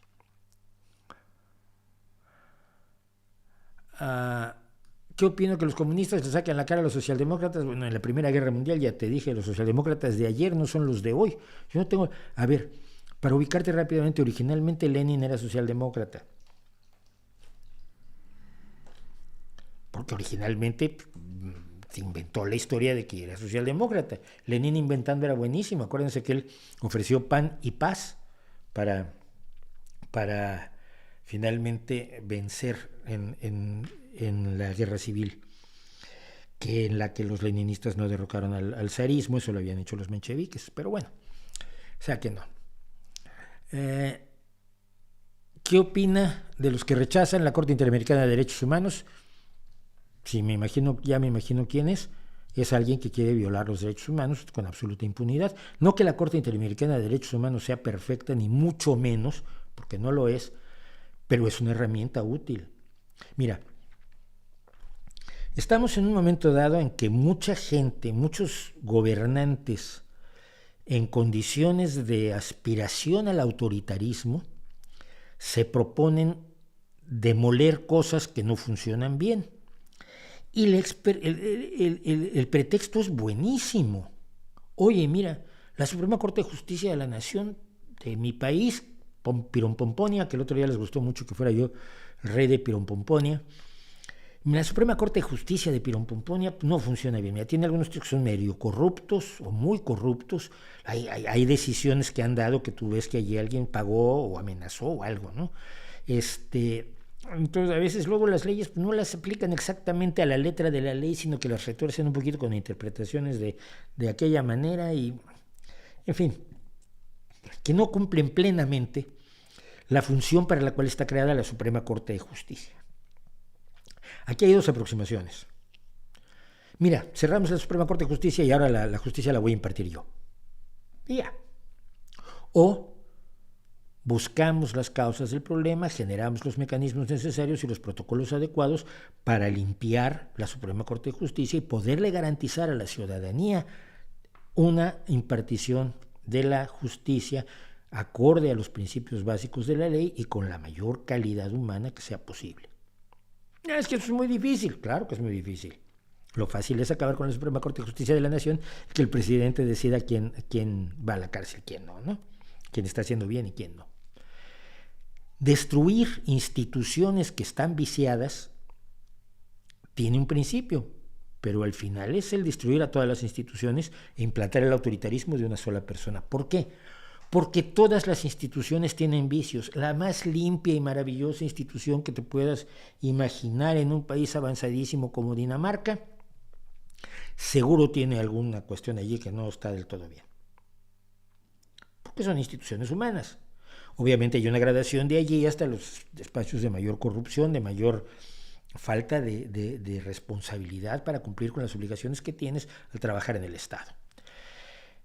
Pero yo no estoy a favor de la destrucción de las instituciones, porque toda institución se puede limpiar y porque las instituciones existen para cumplir una función. Y cuando sustituyes a las instituciones por una sola persona o por un grupo de élite, una aristocracia, una cacocracia, una tonticracia, lo que obtienes siempre es una tiranía en detrimento de las mayorías.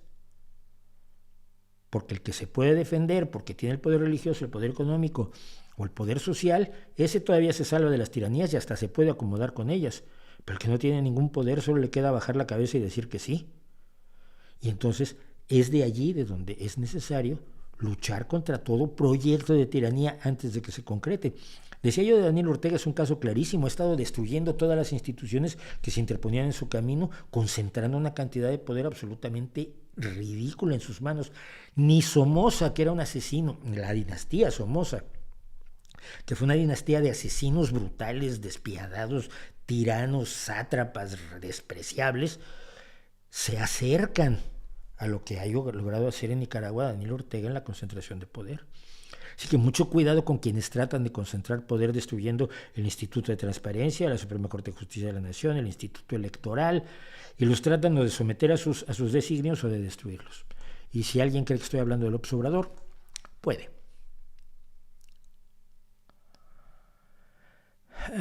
¿Qué piensas de que el ejército y policía fueran un poder del Estado independiente del Ejecutivo? No sé de dónde pasa esa tontería.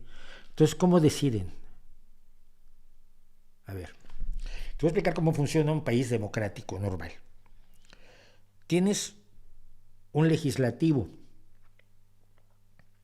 que hace leyes.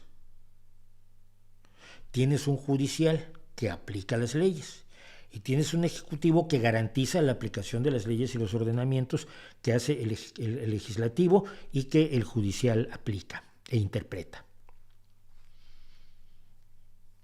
Y luego tienes a la fuerza del Estado que no la controla nadie. En un Estado democrático, la única fuerza, la única violencia legítima es la que ejerce el Estado, y la ejerce el Estado a través del Ejecutivo, porque es el que puede hacer que se ejerza esa violencia de acuerdo a la ley y está vigilado por el judicial. No puede usar a la policía como le dé la gana, porque si traspasa los límites de la ley el Ejecutivo en el uso de la fuerza pública, la judicatura precisamente puede intervenir para detenerlo. Un ejército sin control alguno, pues es el ejército que va a controlar el país mañana.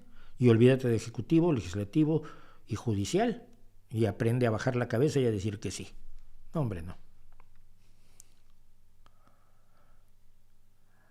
No conozco el cuento El silencio de Dios. Juan José Arreola me parece un buen cuentista. Yo lo entrevisté cuando mis albores como periodista. Uno de mis primeros entrevistados fue Juan José Arreola. Me gusta su obra, pero no me impresiona tanto como a muchas personas. No sé, me parecía muy naif, quizás porque estaba yo leyendo ciencia ficción mucho más desarrollada de los países anglosajones. Así que nunca me impresionó demasiado. Además, el día que lo entrevisté había tenido parálisis de sueño y él tenía unas interpretaciones raras sobre la parálisis del sueño. Así que no lo tengo muy presente ni siquiera.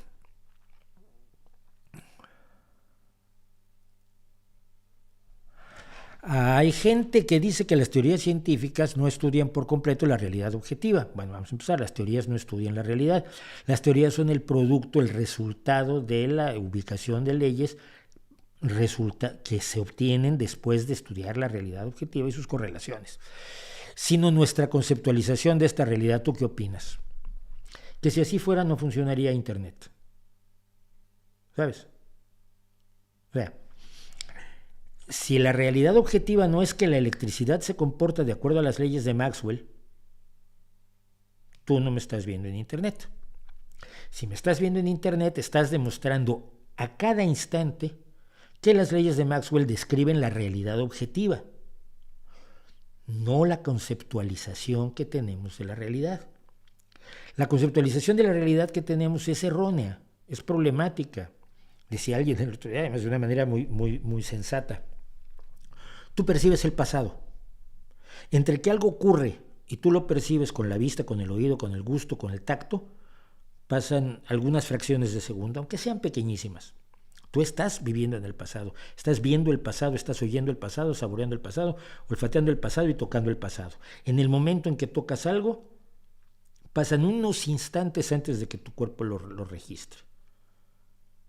Hay nervios incluso más lentos, por eso cuando te quemas no te das cuenta hasta que ya te duele. Esto no lo deja de tener en cuenta la ciencia, al contrario, se utilizan una serie de mecanismos, aparatos, sensores y formas de aproximación a la realidad que tratan precisamente de superar las limitaciones de la conceptualización y la percepción humana. Tú puedes ver el espectro de luz visible. Tú no puedes saber que existe el ultravioleta, ni puedes saber que existe el infrarrojo con tu experiencia inmediata, esa experiencia que el posmodernismo nos dice que es lo único válido. Pero puedes utilizar sistemas para detectarla, medirla y utilizarla en tu favor. Las energías ultravioletas y las energías infrarrojas. Aunque no las veas, aunque no las puedas ni siquiera conceptualizar, y te pongo un ejemplo. Sabemos que existe la materia oscura y sabemos que existe la energía oscura, pero no las podemos conceptualizar porque todavía no tenemos datos suficientes sobre ellas. Sabemos que existe el infinito, pero no lo podemos conceptualizar. Sabemos que hay cientos de miles de millones de estrellas, pero no las podemos conceptualizar. Y no necesitamos conceptualizarlas.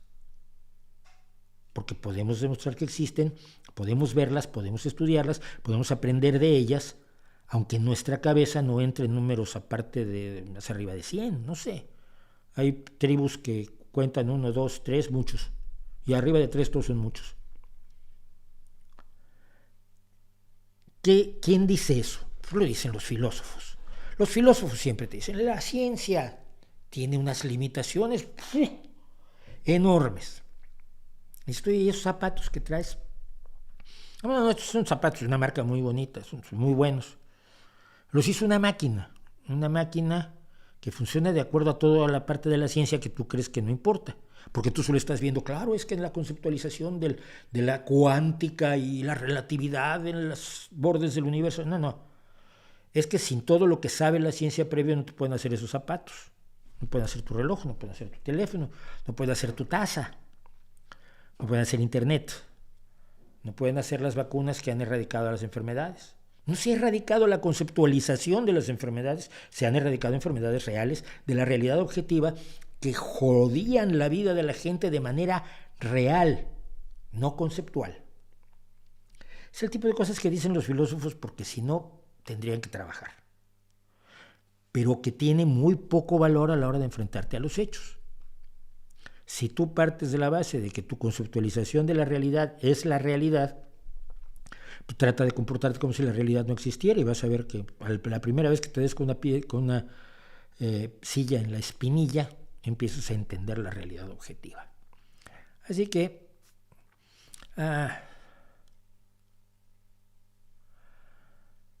¿pudiste estar ayer con Pedro Sánchez en Gijón? No, estuve ocupadísimo, estuve con una enorme cantidad de trabajo y lo siento muchísimo. De todos modos, pues, creo que no hubiera cabido, pero no, estaba llenísimo. Bueno, a ver, Banjiro Massati aquí usa un tema que me interesa tocar, aunque tenga que ir a otras cosas que tenemos hoy, que tengo un montón de cosas preparadas.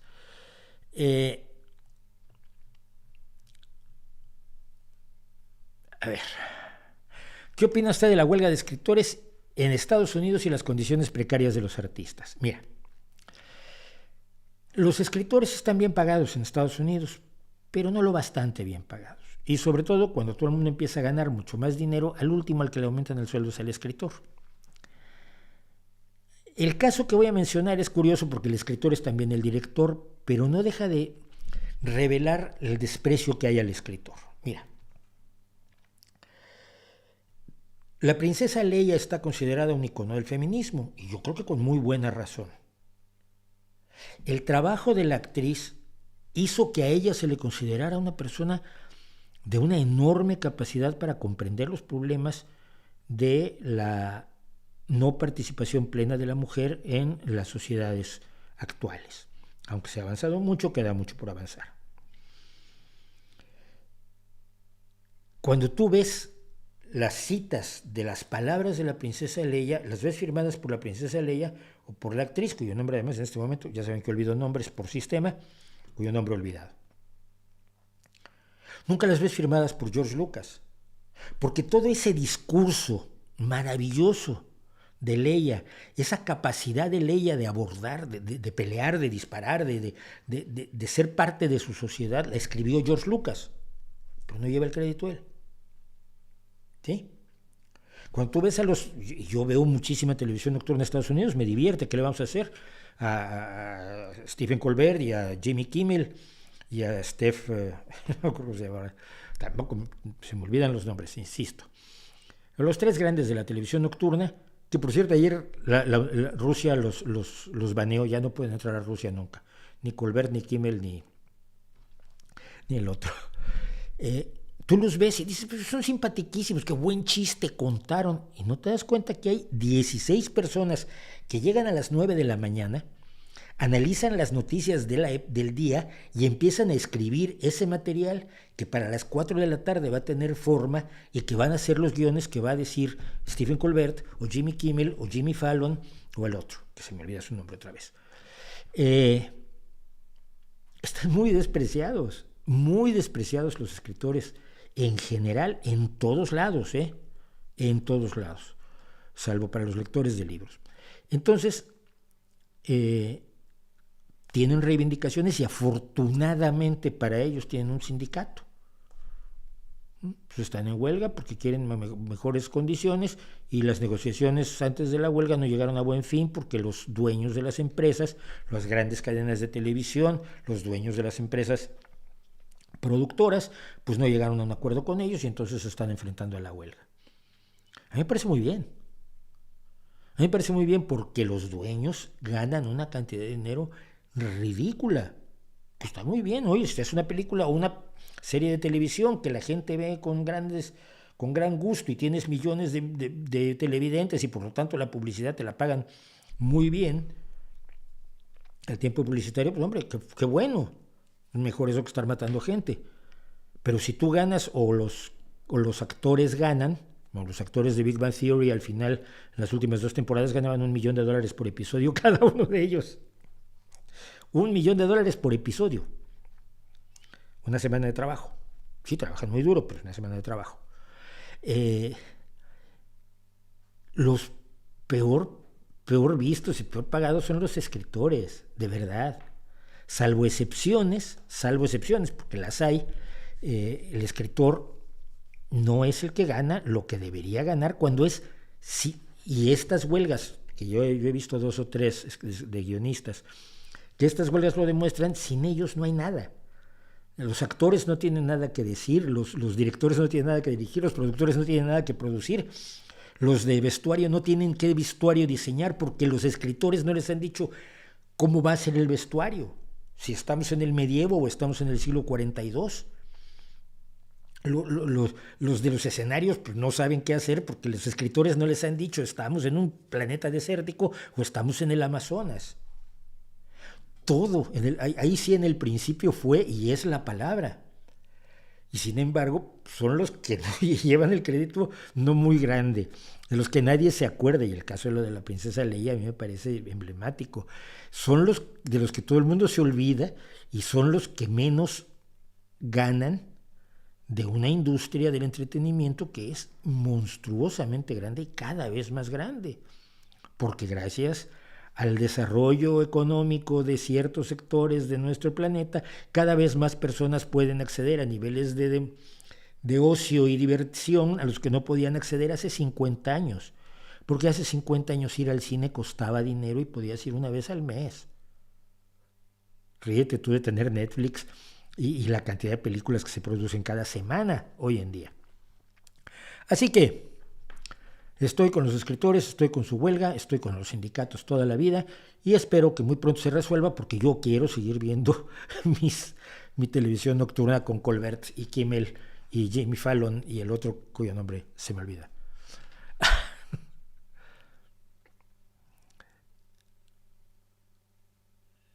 Sí, mi audio sí es más bajo, pues lo siento muchísimo, ¿eh? Muchas gracias a Luis Arenas, que dice que ha visto 4 veces el vídeo sobre la vida después de la muerte y el invento de las religiones por esta gran incertidumbre. Pues muchas gracias. El volumen está perfecto, dice Víctor Giraldo. ¿Se ponen de acuerdo? ¿Qué opinas de la epistemología? Sigo sin saber exactamente qué es la epistemología. Y lo he buscado, te lo juro.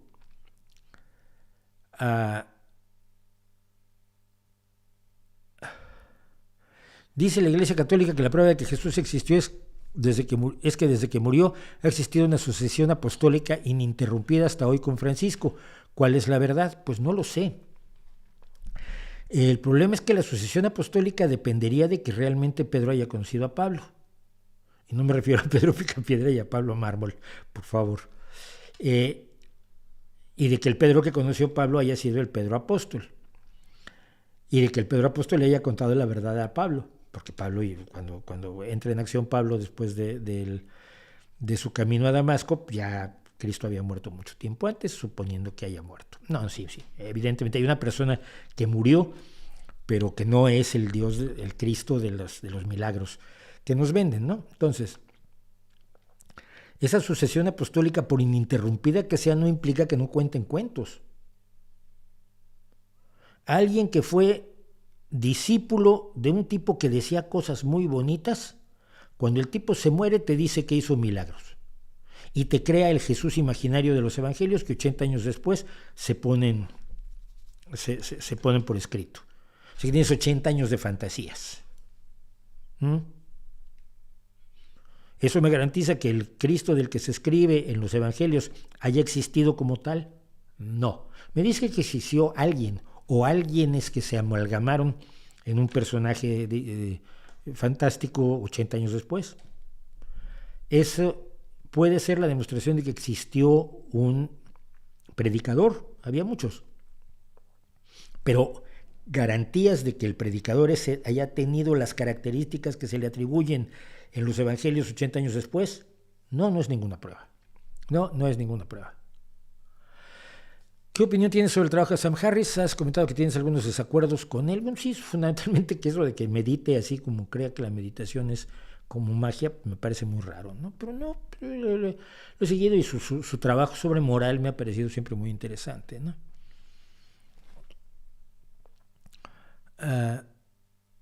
En mi país, no sé cuál sea, ¿no? El Nacho, hay un aumento de padres exigiendo que no haya educación sexual en los colegios. ¿Cuáles serían las consecuencias de que no haya educación sexual en los colegios? Que la educación sexual te la dan tus compañeritos, como a mí. Y que tienes que llegar a la edad, si no a la edad adulta, sí, tienes que llegar a la edad adulta para darte cuenta que no tenían puta idea de lo que estaban diciendo. Te contaban unas historias, claro, el chulo de la primaria, el que sabía todo y él te hacía, te explicaba cómo era el sexo y la vida sexual y cómo eran las mujeres y cómo era todo, y resultaba que no acertaban en nada porque en la vida habían tenido relación alguna tampoco con la sexualidad. Entonces, eso básicamente es un desastre. La educación sexual se crea precisamente para tapar ese agujero, para cubrir ese agujero. Pero luego te voy a decir cómo se hacía la educación sexual. Esto es genial y además, por lo menos la que a mí me tocó era copia de la de Estados Unidos, porque estaba yo en una escuela dirigida por estadounidenses, el Colegio Columbia en México. Está en la calle de Bondujito, enfrente del Colegio Americano. Y entonces, cuando cumplías 13 o 14 años, el profe de gimnasia, que el nuestro era una bestia, el profe de gimnasia se llevaba a los niños y la profa de gimnasia se llevaba a las niñas. Y les daban una charla de 1 hora sobre sexo. Yo de lo que más me acuerdo que nos contaron es que por cada vez que te masturbabas era como si gastaras la energía de 1 kilo de carne que te hubieras comido. Entonces, que era mejor usar esa energía jugando voleibol o baloncesto, fútbol o estudiando, porque toda esa energía se iba. Es lo único que recuerdo de aquel rollo que nos echó, que me parecía ya de por sí muy marciano. Pero el tío no me simpatizaba ya, porque él castigaba a los niños poniéndoles falda. Es el nivel elevadísimo del personaje. Luego fue comentarista de fútbol americano mucho tiempo en México, por cierto. Y Briseño se llamaba, por si anda por ahí, no creo, pero igual sí. Entonces, claro, si alguien se portaba mal o no hacía bien las cosas en clase de educación física, que todavía se llamaba clase de gimnasia, les ponía faldas a los chicos. Uy, eso era el peor castigo que te podían poner. Una vez me puse la falda y dije, ¿y? Los escoceses la usan, a mí. Pero ese era el nivel. Sustituir eso por una explicación real de cómo funciona la sexualidad humana, hombre, se agradece muchísimo. Yo ya la tuve en la secundaria, sí. No, en el bachillerato. Siempre me preguntaba yo, cuando nos expliquen eso en biología, ¿dibujarán un pene en el pizarrón? ¡Wow! Va a ser brutal. Llegó mi profa de biología, Dolly, que por ahí anda Dolly. Y lo dibujó. Esto es lo que tienen ustedes ahí. Esto pues no era tan emocionante que dibujaran un pene en el pizarrón, pero bueno, ya ocurrió. Es indispensable porque es como la educación de la alimentación, como la educación de la higiene, como la educación del uso de nuestro cuerpo en lo más elemental y en lo más común. Parece delirante. Vídeos sobre los Khmeres rojos, no, pero tengo un libro, un video muy bonito que vamos a dedicar los próximos minutos, y es sobre la censura de libros en Estados Unidos. Yo sigo mucho a una mexicana que es booktuber. Para quien no lo sepa, booktuber es gente que hace comentarios, reseñas, críticas y análisis de libros en YouTube. Y ella es conocida, ella es ajedrecista, es comunicadora, no me acuerdo qué más es, se llama Mayra, pero no me acuerdo si se apellida Juárez, no lo sé. Pero sé que se llama bibliofílica y todo el mundo la conoce como bibliofílica. A mí me cae muy bien, creo que no lo sabe, pero me cae muy bien. Entonces, ahora aquí está, pero dice, espera, si aquí está bibliofílica, cuando dijo 2 grandes juntos, todo un win, supongo que lo dice por Mulet y algún amigo de Mulet que estuvo allí. Bueno, pues bibliofílica, que está con nosotros afortunadamente, entonces ya sabe que me cae muy bien, hizo un comentario que me llamó muchísimo la atención hoy. Como booktuber que es. Dice, pongámonos un poco serios y platiquemos de algo que está pasando en Estados Unidos. Cada día crece la lista de libros que se están prohibiendo en salones de clase, bibliotecas y librerías. Fuente y lista aquí porque son más de 1,500 libros. Y sí, está el enlace. Les recomiendo que vayan al timeline de Bibliofílica en Twitter y vean la lista porque es aterradora. Y dice en su hilo, y estoy resumiendo, muchos de estos libros son favoritos de las comunidades de BookTube, Bookstagram, que hacen lo mismo de libros pero en Instagram, y similares, por ejemplo, y da una lista. ¿Y por qué? Dependiendo del libro puede ser porque toca, o sea, ¿por qué están prohibiéndolos? Puede ser porque toca temas sexuales, los protagonistas son altersexuales o LGTB y todo eso, o no son blancos, también porque hablan de desigualdad social, lucha de clases, y es una barbaridad. Pues sí, es una barbaridad sobre todo porque casi toda la literatura del mundo tiene que ver con sexo, con gente de distintos lugares y con luchas por el poder y con desigualdades.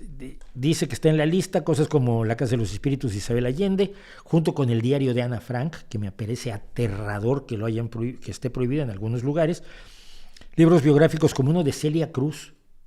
Celia, que era lo más anticomunista del mundo, yo la conocí, era diosa de la escena y la mejor voz que puedas echarte a la oreja en el mundo de la música afrocaribeña, de Serena Williams, la gran tenista, de Tito Puente, el creador de la salsa en Nueva York, y de Malala Yousafzai, simple y sencillamente esta mujer que se dedica, después de haber sido objeto de un atentado por parte de los talibanes afganos, se dedica a poner escuelas para niñas.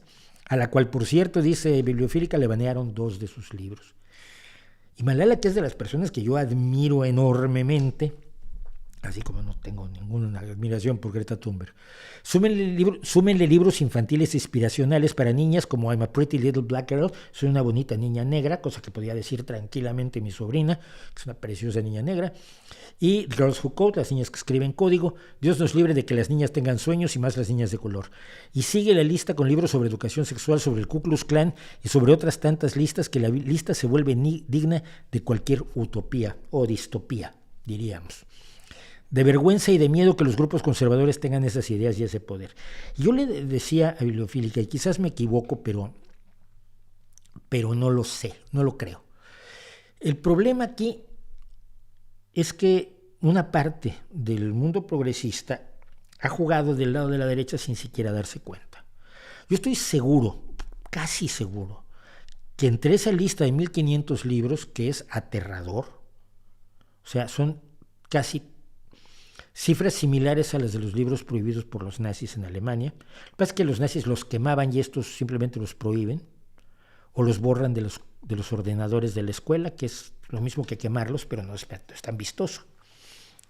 Debe haber libros absolutamente idiotas, escritos probablemente por Judith Butler, diciendo que el posmodernismo y la experiencia propia es mucho mejor que el estudio de la biología y tonterías de este calibre. Porque acuérdese usted que el papel Bond lo aguanta todo. No hay cosa más resistente en el mundo que el papel, pues escribir cualquier tontería. Yo estoy seguro que hay algún libro profundamente estúpido allí. Y es el pretexto para hacer el dominó y tirar una multitud de libros. Esto está pasando en distintos lugares de Estados Unidos porque las escuelas las controlan juntas escolares de la propia población donde se tiene la escuela. Cada escuela tiene su junta escolar. Como te toque vivir en un barrio de ultraconservadores, esto va a pasar.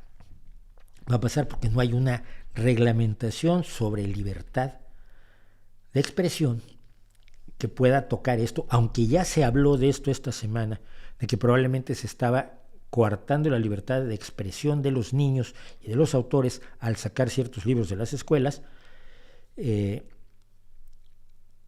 No hay una autoridad central que pueda establecer políticas medianamente razonables para la presencia o ausencia de determinado material en las bibliotecas escolares.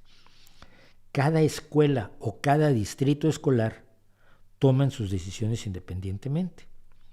Súmele usted a esto la ultraderechización del Partido Republicano hacia las áreas del MAGA, del Make America Great Again, o sea, del trumpismo, y de la barbarie a nivel de Santis, y tenemos esto. No sé si en Estados Unidos ya se llegó al pico del trumpismo, del neonazismo que promovió fundamentalmente Steve Bannon, personaje del que hay mucho más que hablar. Pero siento que en Estados Unidos se puede estar cerca de una revolución, es decir, de un momento en el que dices, nos hemos pasado de la raya. ¿Qué es lo que suele pasar con este tipo de movimientos, tanto los ultraprogresistas como los ultraconservadores? Llega un punto en que el péndulo regresa. A mí lo que me preocupa es que esto anima a las derechas por todos lados. ¿Tú sabes la cantidad de libros que no se pueden leer en las escuelas religiosas de España? Simplemente no están. No están prohibidos, no están y ya. Tú vas a la biblioteca de la escuela de las dominicas o de la escuela de la orden monástica o religiosa que sea, que lleve la escuela de tus hijos, y vas a la biblioteca y hay un montón de libros que no vas a encontrar. Y muchos pretenden lograr lo mismo en las escuelas públicas, porque yo tengo derecho a que mis hijos estudien una determinada religión, y en España desafortunadamente las escuelas públicas imparten religión porque es un derecho de los padres. También puede ser un derecho de los padres el que no estén ciertos libros en las bibliotecas. Esto pasa en Hungría y en Polonia, puede ocurrir en Alemania, en Francia y en Italia. Eso es quizás la segunda parte mucho más preocupante. ¿Por qué?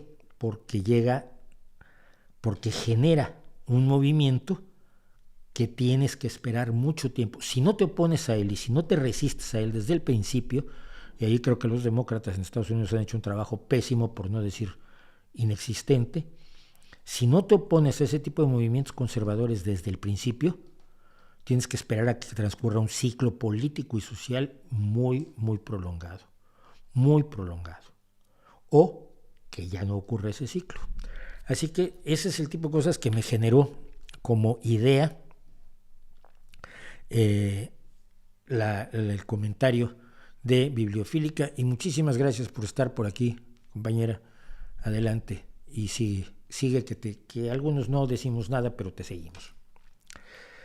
Así que, bueno, eso fue esto. O sea, lo normal es que ahora hagamos un pequeño corte, pero vamos a responder un poquito de... lo opuesto a la inteligencia artificial es la pendejez natural, o sea que la mayoría de los humanos somos la resistencia. No, fíjate, no, es que la inteligencia artificial es tan profundamente estúpida, y ya lo he demostrado yo con ChatGPT, cuando le pregunto sobre mí, oye, ¿qué libros he escrito yo? ¿Cómo me sale una serie de libros? Oye, me hubiera gustado escribir esos, he escrito otros 17, pero esos en particular no. O qué premios he ganado, entonces me invento una serie de premios ChatGPT. Yo, oye, muchas gracias, pues deberías mencionar algunos de los que sí gané, que no son muchos. He ganado 3 o 4 premios literarios en mi vida, ¿no? Cosas así. O periódicos en los que nunca escribí, que yo escribí casi en todos lados en México en un momento dado. No, tampoco no en casi todos lados, pero en Uno más Uno, en La Jornada, en El Universal, en Excelsior, en Diario de México. Y su columna en El Heraldo, tenía muchos lectores. Pues en El Heraldo nunca lo leí siquiera, ni lo compré, ni escribí ahí. Pero en fin, bueno.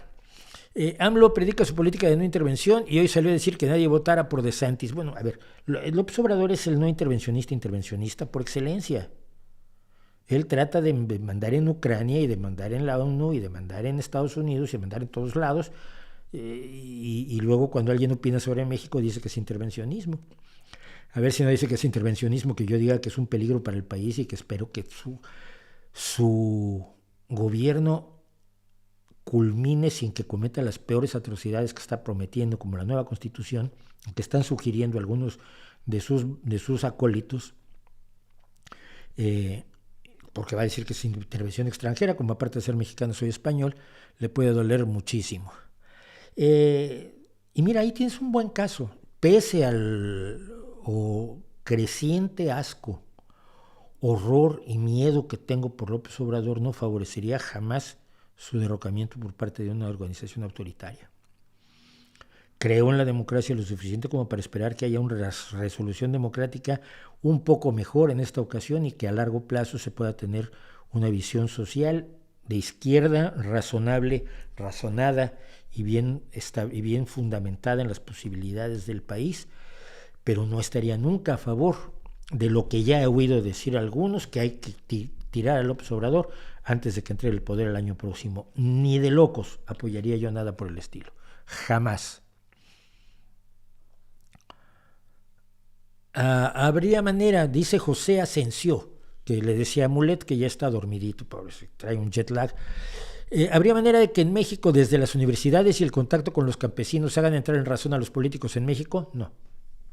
No, porque los políticos en México desprecian la ciencia. Y cuando pones al frente de la ciencia a alguien que también desprecia la ciencia, no hay nada que hacer. No hay nada que hacer. Te repito, la comunidad académica, la comunidad científica, los alumnos de ciencia, los periodistas y divulgadores científicos mexicanos, intentamos, utilizando vías democráticas, utilizando vías legítimas, utilizando el legítimo derecho de petición que consagra la Constitución, pedirle a López Obrador que no nombrara a María Elena Álvarez Builla Roses como directora del Consejo Nacional de Ciencia y Tecnología, porque ya sabíamos lo que iba a pasar. Bueno, no. Temíamos que pasaran cosas que ya pasaron y ni nos imaginamos que pasaran cosas mucho más aterradoras que han seguido pasando. O sea, mucho peor de lo que yo jamás me imaginé que fuera Álvarez Bulla al frente de la ciencia mexicana. Y se hizo una petición con 2,000 firmas que todavía no ha visto López Obrador por culpa de Pedro Miguel, entre otros. Porque se bloqueó la llegada de esa petición que quizás podía en su momento haber alterado un poco la decisión de López Obrador. No estoy muy seguro porque ella ha sido incondicional al observador desde antes y el observador lo que más valora no es tu capacidad como gestor, no es tu honestidad, no es tu capacidad científica, profesional, tu calidad humana, sino tu incondicionalidad hacia él. Es lo único que realmente valora el observador. Así que no creo que sea necesario no creo que sea posible hacerlo entrar en razón, y tampoco yo he hecho divulgación sobre transgénicos en México, hay gente que la ha hecho, hay gente que ha pagado con el trabajo o con la persecución el hacerlo, y son casos como el doctor Bolívar Zapata, perseguido también por Elena Álvarez Bulla, la doctora Xoconostle, perseguida por Elena Álvarez Bulla, y Flores, Javier Flores, el divulgador científico, que acabó saliendo de la jornada por la persecución de Elena Álvarez Bulla. Y estamos jugando pero por todas las fichas. Si yo estuviera en México, probablemente no podría escribir en un periódico. Fíjate más.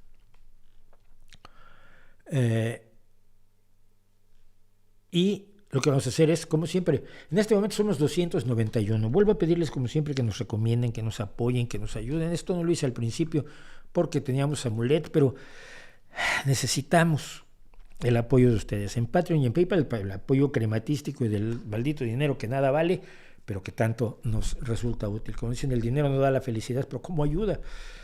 Necesitamos el apoyo económico, pero también necesitamos que nos recomienden, necesitamos que hablen del canal, que le digan a sus amigos que lo vean, que le digan a sus enemigos que lo vean para hacerles pasar un mal rato.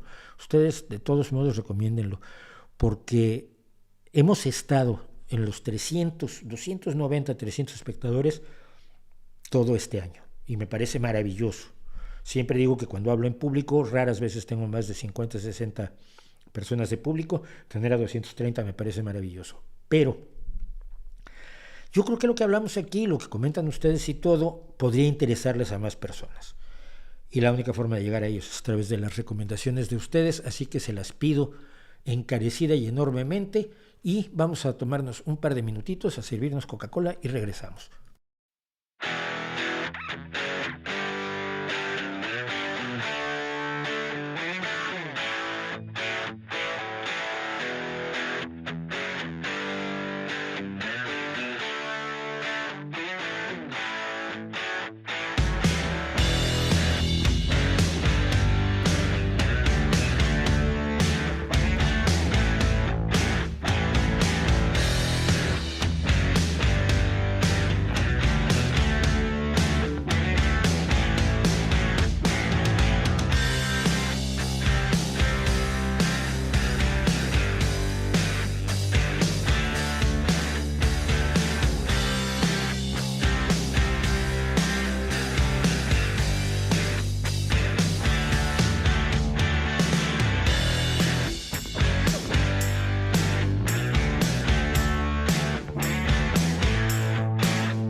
Bueno, pues seguimos adelante. Muchísimas gracias por seguir con nosotros. Había 298, se fueron 40. ¿En serio? ¿Por unos minutos?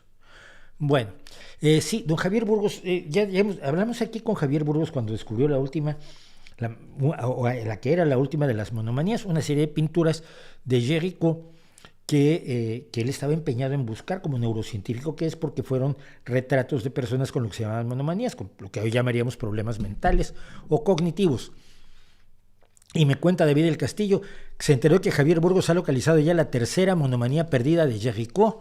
Sí, me enteré hoy precisamente porque lo publicaron en Nature, creo que sí, en Nature. A ver, aquí lo tengo.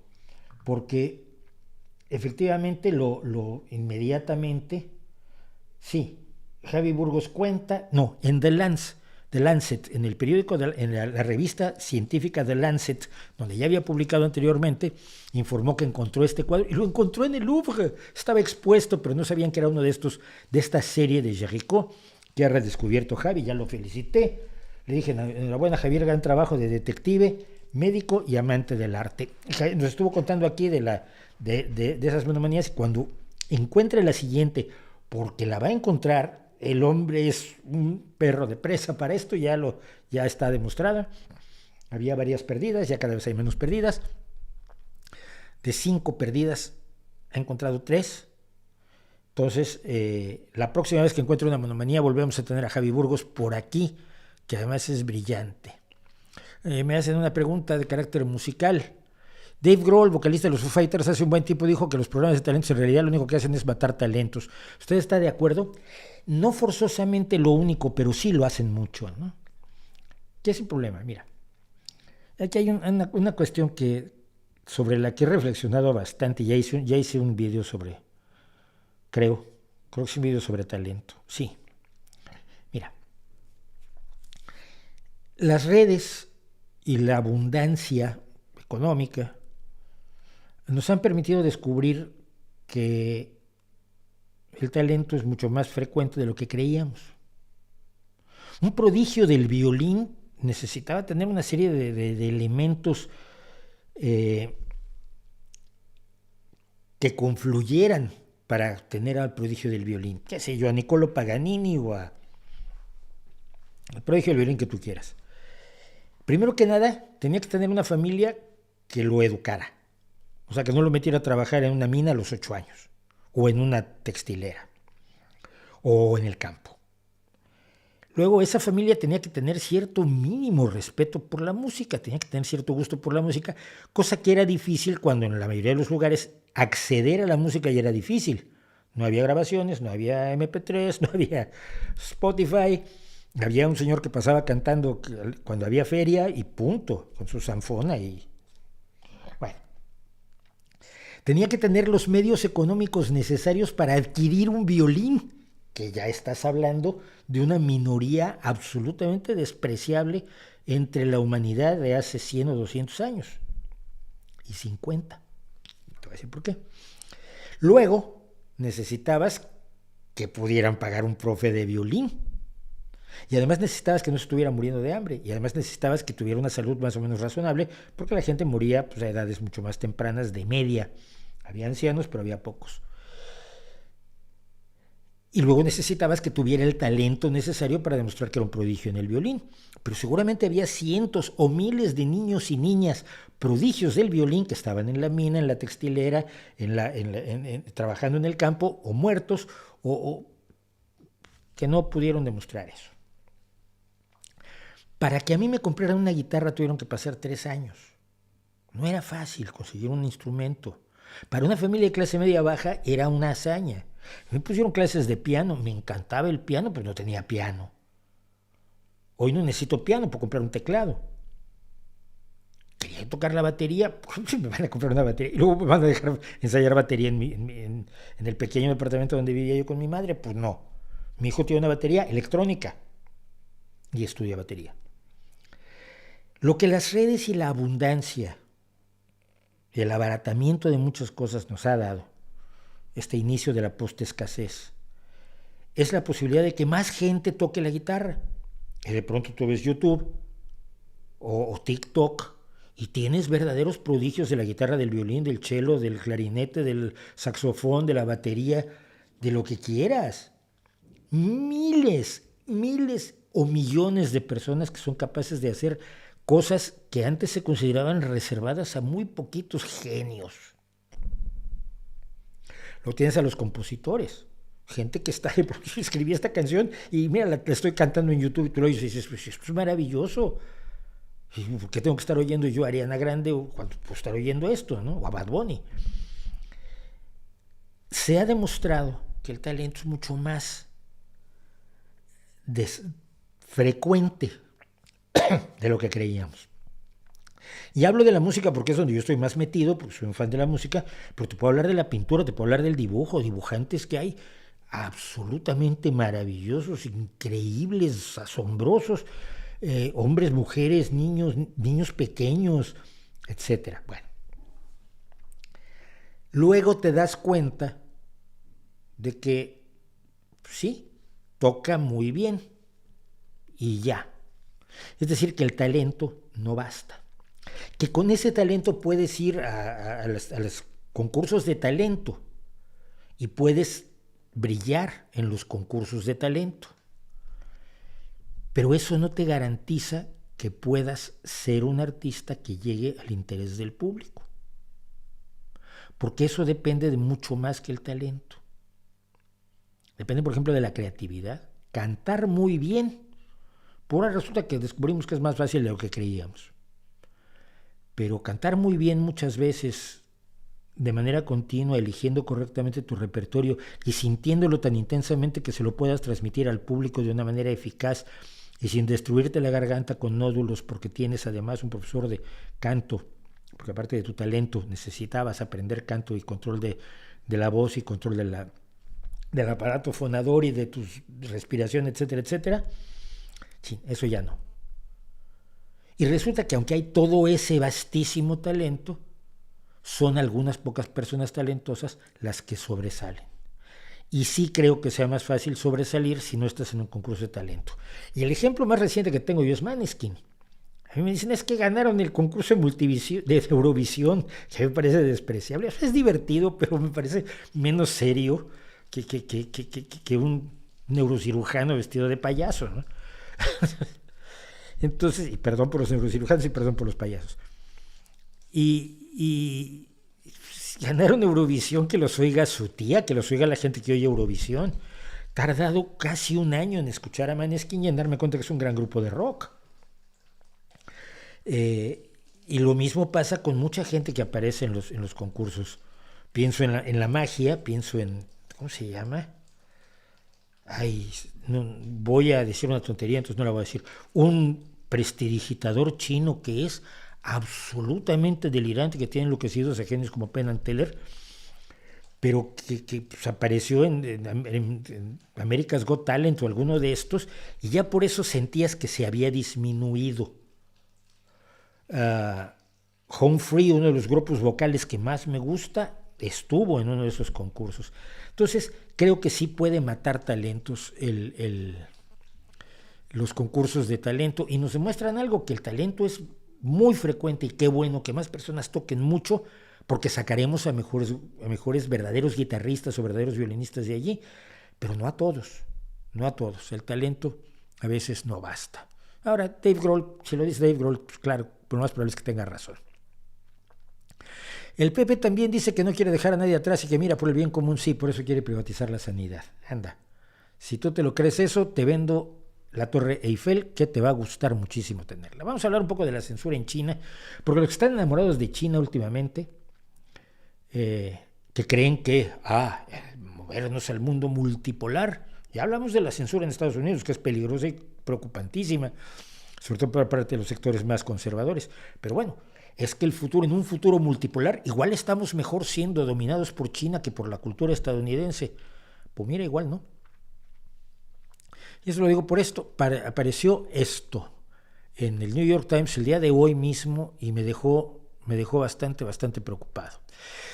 China está tratando de silenciar, censurar y callar a todo el mundo que no se ajuste a los lineamientos culturales, nacionalistas, patrióticos y defensores de la Revolución China que ha establecido el presidente vitalicio de China, Xi Jinping.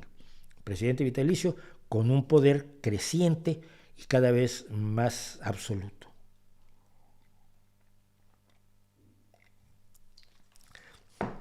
Y nos cuenta la reportera Vivian Wang, que está informando desde Beijing, a ver cuánto tiempo queda en Beijing. Se han cancelado una banda coral japonesa que estaba de tour por China, comedia de stand-up, muchísima, unos espectáculos de jazz en Beijing, toda una serie de cancelaciones por parte del gobierno chino que no da explicaciones, porque cuando tienes todo el poder no tienes que dar explicaciones. En una democracia tienes que dar explicaciones. Cuando tú mandas, esto se cancela, ¿por qué? Porque lo dije yo, ¿no viste? Y ya. Justo antes de que estas representaciones, estos acontecimientos artísticos se cerraran, las autoridades en Beijing habían puesto una multa a un estudio de comedia chino, que por grande que sea el estudio de comedia no tiene $2 millones, una multa de alrededor de $2 millones después de que uno de sus comediantes fue acusado de insultar con una broma al ejército chino. Algo comentó de que había adoptado 2 perros y que el comportamiento de esos 2 perros les recordaba una de las máximas de comportamiento del ejército chino. Y esto ya no le cayó bien al gobierno de Beijing y multó a la empresa, al estudio de comedia, con alrededor de $2 millones. También la policía en el norte de China detuvo a una mujer que había defendido al comediante en las redes sociales.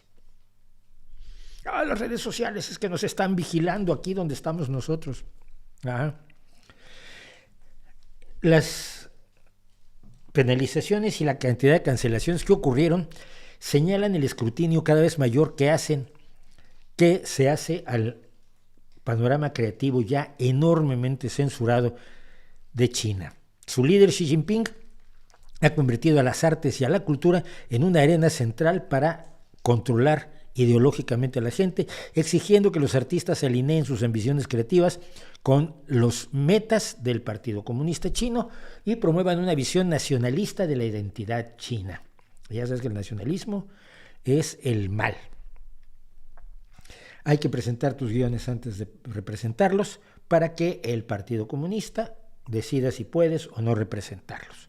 Las publicaciones se vigilan cuidadosamente y como publiques lo que no debes, pues muy probablemente lleguen y te cierren la publicación.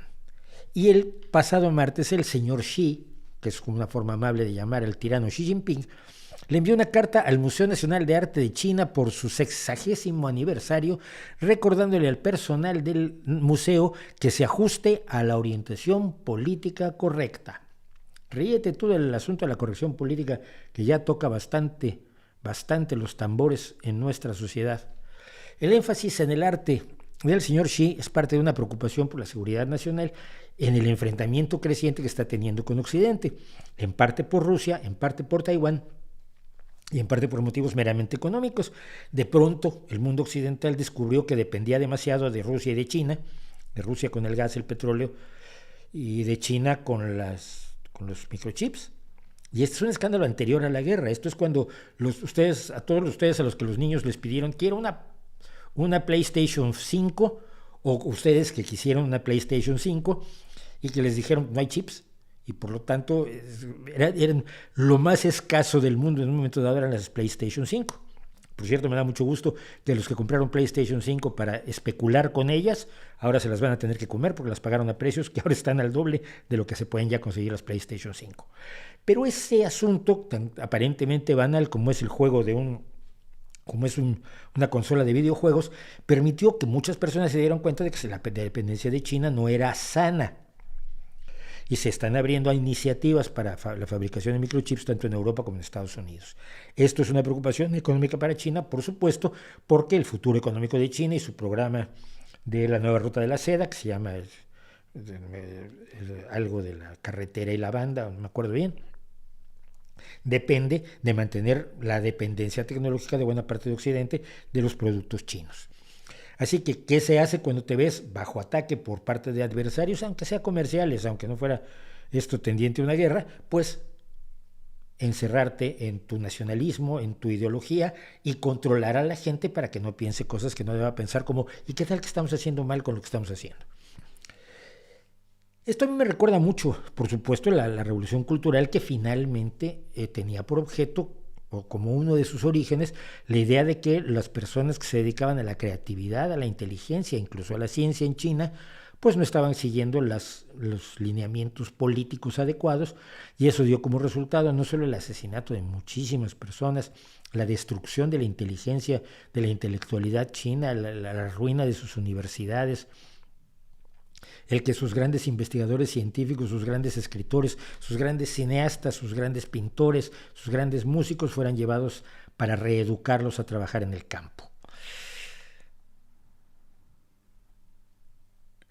El odio a la comedia y el odio muy concreto que desde hace ya mucho tiempo tiene China hacia la homosexualidad, prohibiendo que personajes amanerados o afeminados se presenten en los escenarios, en la televisión o en el cine, habla de un conservadurismo brutal, que mucha gente, y yo entiendo, sobre todo entiendo a la gente de mi edad, o de mi generación y de las inmediatamente posteriores, gente que quiere ver en China el ejemplo de la colectivización y de los grandes proyectos marxistas que cristalizan en una sociedad mucho mejor y mucho más deseable que la que nosotros tenemos fuera de China, especialmente en los países donde existen democracias más o menos eficaces, y que se fijaban, como se fijaron a la Unión Soviética, se fijaban a China como una meta, como un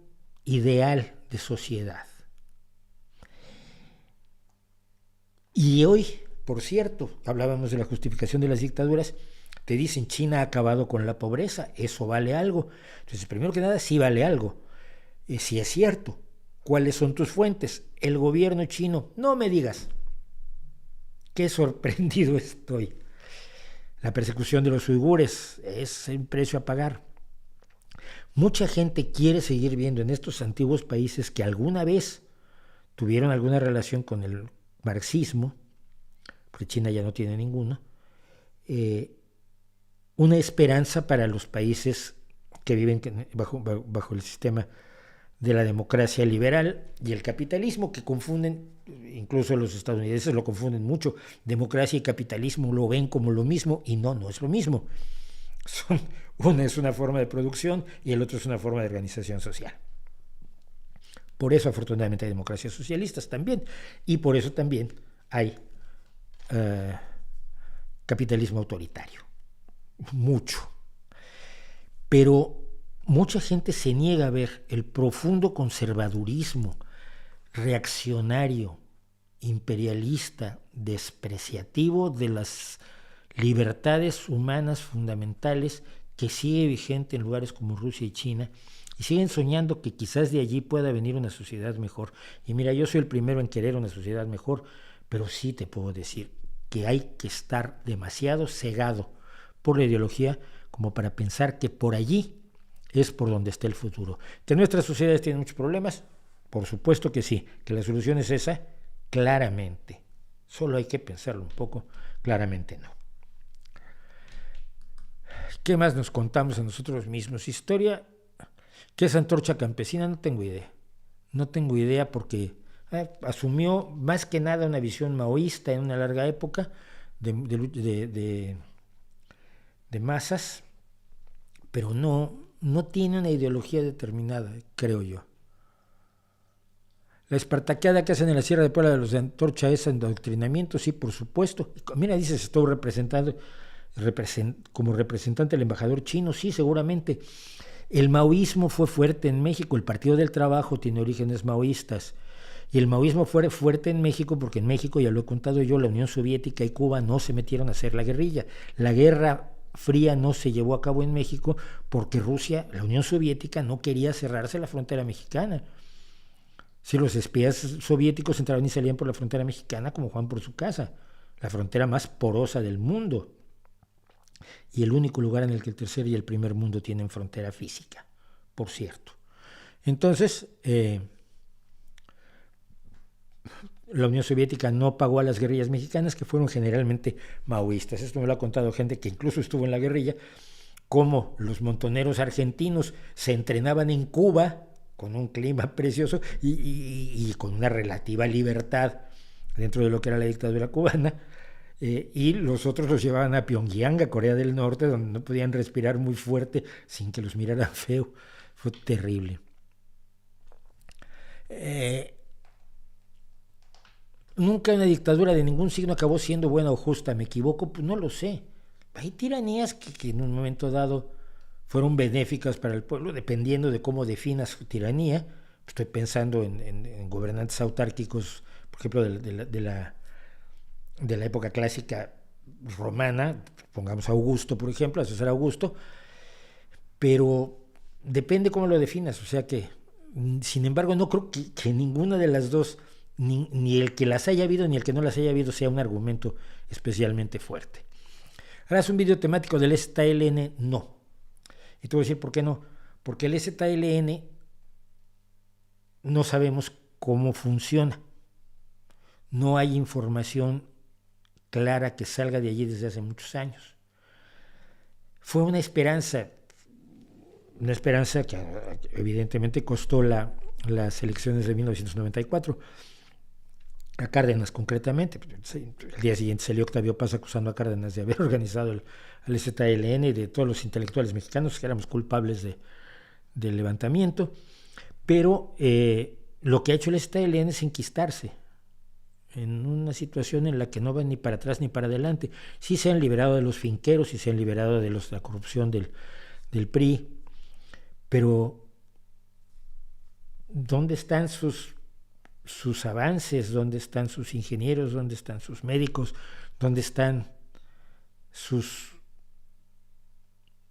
condiciones mejores de vida, su agua potable, su electrificación, sus dispensarios médicos en condiciones mejores de las que tenían en 1995, 96, 97, ¿no?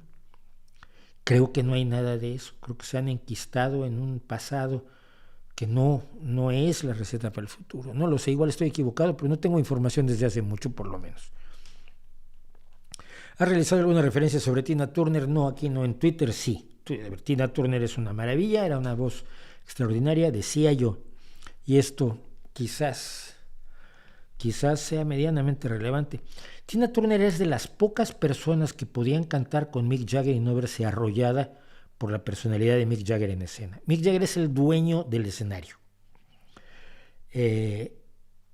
Yo he visto a muchas, sobre todo a cantantes mujeres, cantar con Mick Jagger, y generalmente cantan no me acuerdo del título, Oh Children, It's Just a Shot Away, pero War Children is Just a Shot Away, pero solo he visto a dos que no quedan opacadas por la presencia de Mick Jagger en el escenario.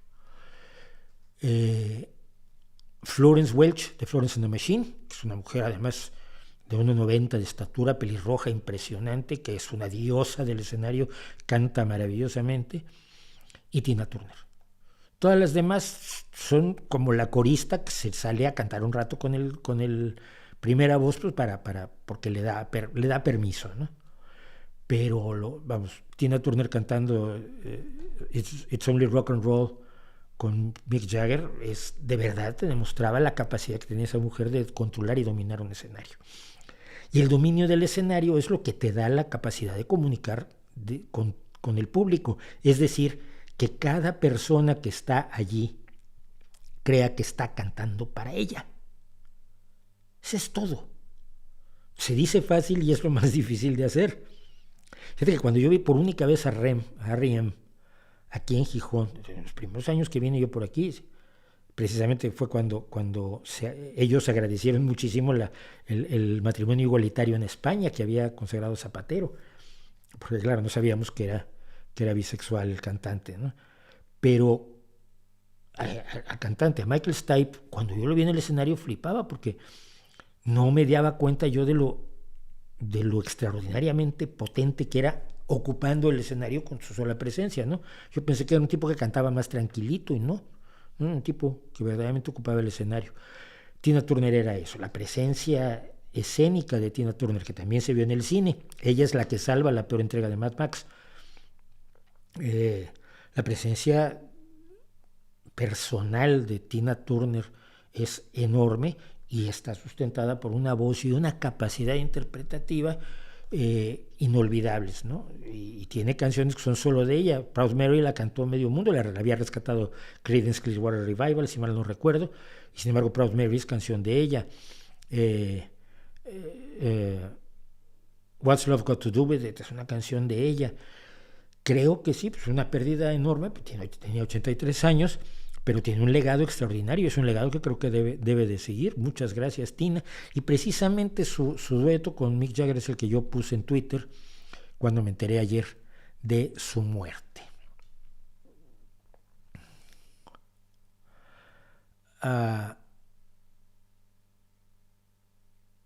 El sistema de impuestos de los Chicago Boys falló varias veces hasta que medio funcionó. Chile no se ha desarrollado. Bueno, también es cierto. Hay cosas de las que me preguntan, de las que no sé absolutamente nada. Pero sí quiero comentar por lo menos una otra cosa. No, hay varias cosas que comentar. De lo que me propuse yo,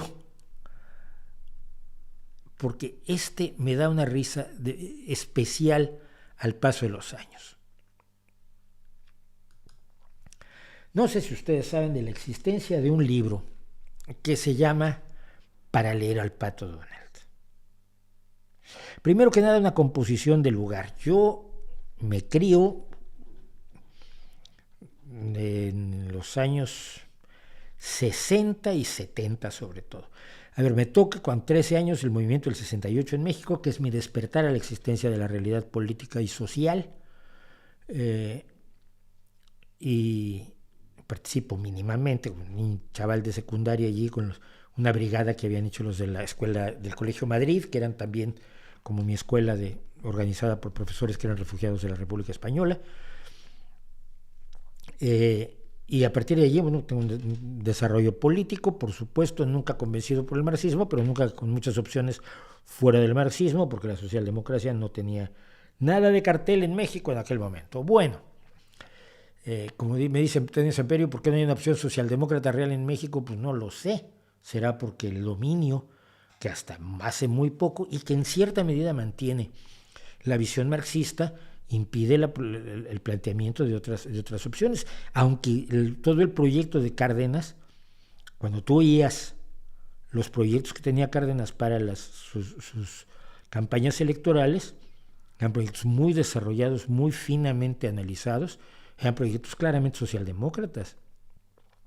Yo recuerdo a uno de los siervos de López Obrador actuales, que estábamos juntos en un cierre de campaña de Cárdenas, no me acuerdo en cuál, probablemente fue en el del 94, sí, en el Zócalo. Y Cárdenas, que siempre fue un hombre así muy tranquilo y muy calmado, tranquilamente fue dando el programa de gobierno que estaba ofreciendo, y me decía, pero sí es todo un proyecto socialdemócrata. Y yo decía, sí, ¿por qué estás tan contento si tú eres leninista? Pero sonaba muy bien.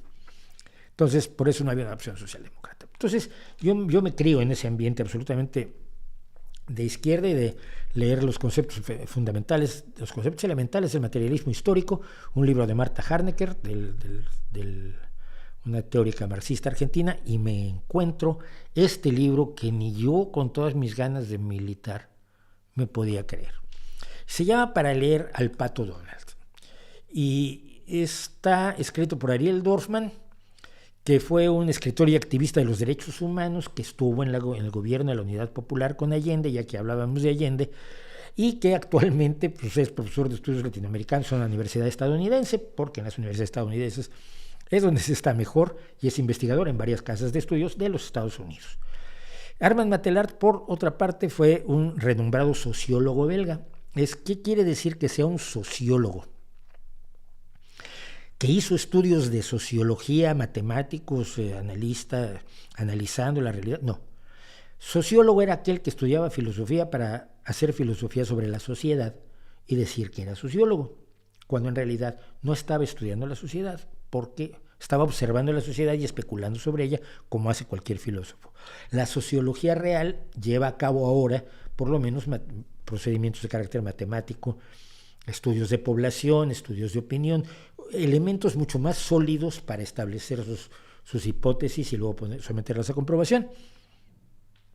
Entonces, un escritor y un filósofo escriben este libro que nos dice cuál es el problema con el Pato Donald y con el universo Disney en general. Y el problema es que todo es una conspiración cuidadosamente urdida. Aquí no hay nada que pueda ser inocente o que pueda ser aleatorio. Que quizás a alguno de los guionistas se le ocurrió algo y a los demás les pareció divertido y lo incluyeron. No. Todo había sido maquinado por alguien. Ya saben, las conspiraciones siempre incluyen a ellos. Ellos habían diseñado cuidadosamente el universo Disney y concretamente el universo Pato Donald, que tenía mucha más importancia cuando nosotros éramos jóvenes que el que tiene ahora en el universo Disney. A mí me caía muy bien, yo era fan del Pato Donald. Soy todavía fan, sobre todo de algunos de los dibujos que hizo un dibujante, en los cómics que hizo uno de los dibujantes más extraordinarios que tuvo la historia del cómic, por cierto. No, eso no era lo importante. Lo importante es que ellos, probablemente la CIA, habían diseñado un universo destinado a manipular a los niños de una manera absolutamente perversa y enemiga, por supuesto, del progreso social y político de las masas. La idea central era que a través del estudio del marxismo y del psicoanálisis, dos ciencias con una solidez similar a la de un papel, de un papel higiénico mojado, Mickey, Donald y el resto de personajes de Disney son parte de un plan de adoctrinamiento infantil a nivel global, donde estaban la CIA, la National Security Agency de los Estados Unidos, la Agencia de Seguridad Nacional y demás entes. Es una sociedad es una conspiración que haría que los niños buscaran y desearan una determinada sociedad acorde a los intereses del malvado imperio, por supuesto. Debo decir que si es el caso, yo soy el fracaso más grande de la historia de Disney, porque sigo adorando al Pato Donald, pero mis conclusiones eran radicalmente distintas del sueño americano que promulgaba Walt Disney, que era bastante más fascista de lo que algunos le conceden, por cierto. El tío era bastante siniestro, pero sobre todo le interesaba el negocio. Se le llama, sin embargo, un libro clave de la literatura política de los años 70. Salió en 1972. Yo lo debo haber leído a los 18 o 19 años, en el 73 o en el 74. Se presenta como un manual de descolonización que analiza la literatura de masas y concretamente las historietas cómicas. Tengo que decir antes de seguir que yo leí otro libro que me descacharró de la risa y me hizo, por supuesto, me previno contra este bastante, que era un libro de dos marxistas alemanes que se llamaba Comer con las manos. Y en él expresaban que la moda de la hamburguesa y de la pizza, salidas de Estados Unidos, eran un proyecto conspiranoico para brutalizarnos, alejándonos del uso de los cubiertos y regresarnos a un primitivismo donde se come con las manos, con lo cual se nos manipula mentalmente para ser adoradores del American Way of Life. En serio. Y esto estaban en universidades y cobraban por ello. A mí me parece fantástico esto.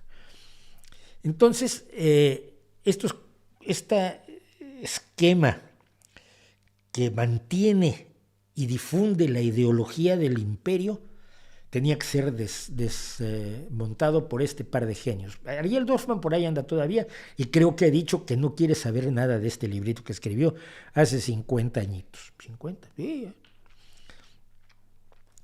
Según él, todo el mundo de Disney se basa en conceptos ideológicos, lo cual no sería raro, porque todo el mundo dibuja y escribe y hace las cosas según su ideología, pero no porque uno quiera, no, esto era un asunto tramado, si no, no tendría chiste. Para que se aceptaran ciertas ideas particulares sobre el capital, la relación de los países desarrollados con el tercer mundo, los roles de género y otras cosas.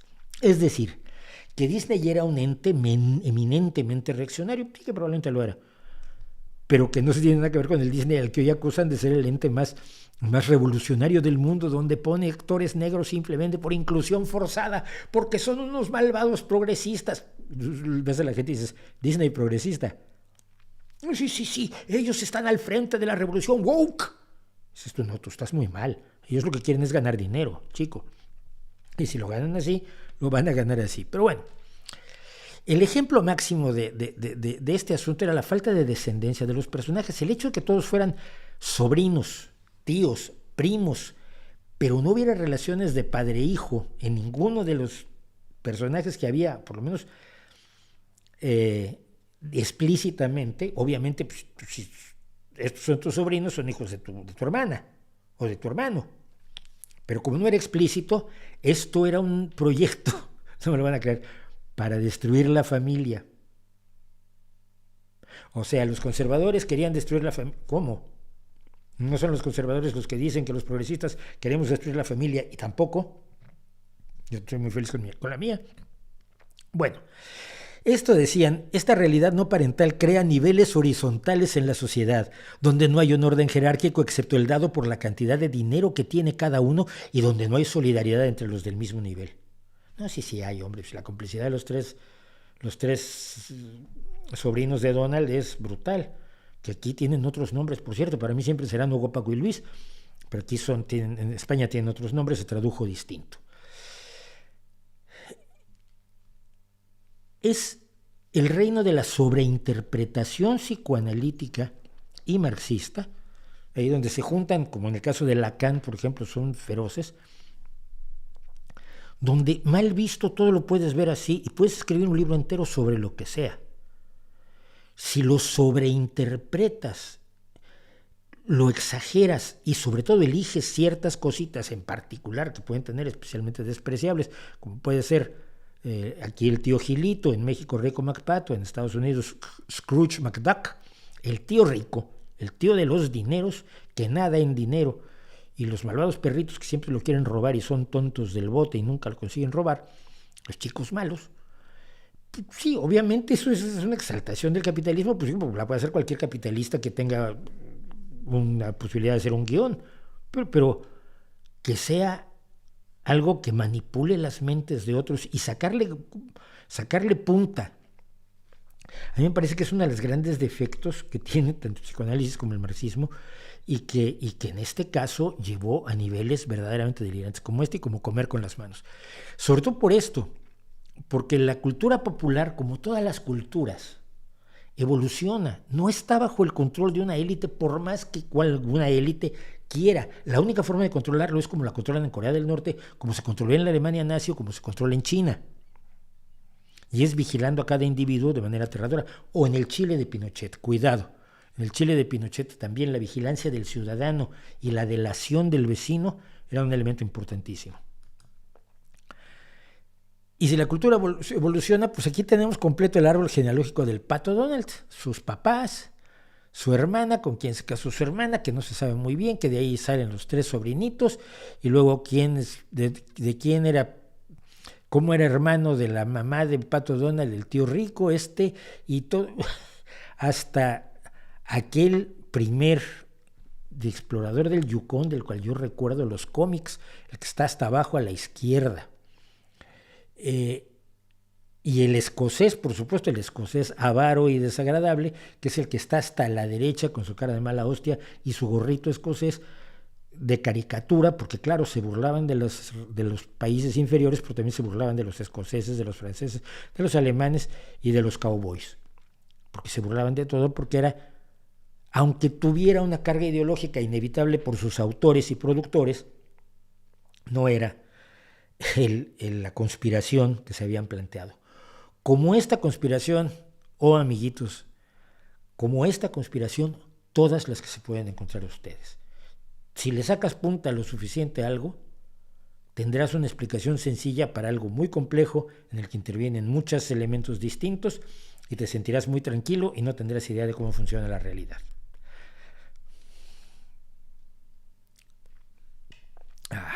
Así que, bueno, saludos desde Tlaquepaque, mira. ¿Por qué los españoles se quejan mucho de su sistema educativo si se supone que es de los mejores del mundo? No lo sé. No lo sé. Yo me quejo mucho de que haya religión en la educación pública. Mi hijo lleva valores en lugar de religión.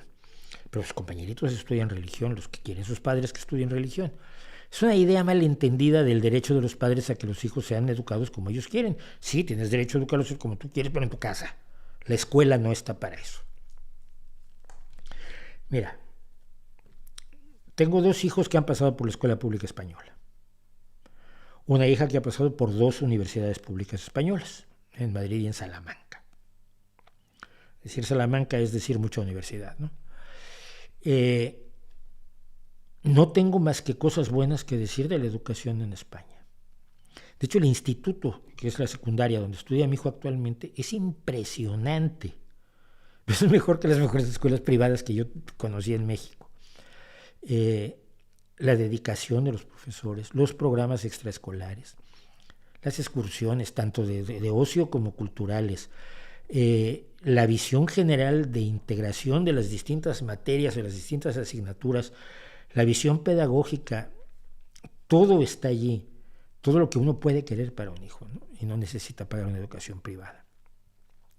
Yo no sé quién se queja y por qué, pero habiendo conocido muchos sistemas educativos y sin ser pedagogo, porque no lo soy, sin ser especialista en pedagogía, pero habiendo sido además profesor desde secundaria, bachillerato, universidad, y haber sido alumno de todo eso, no entiendo. Lo único que entiendo es que hace falta más recursos y más escuelas en muchos lugares donde no las hay, donde los niños tienen que trasladarse en distancias irracionales, o donde hay demasiados pocos alumnos y eso no permite. Eso es una merma de recursos que podrían ser mejor utilizados de otra manera. Pero no sé quién se queje y por qué. Me gustaría saberlo, porque probablemente haya motivos y probablemente esos motivos merezcan ser estudiados y analizados.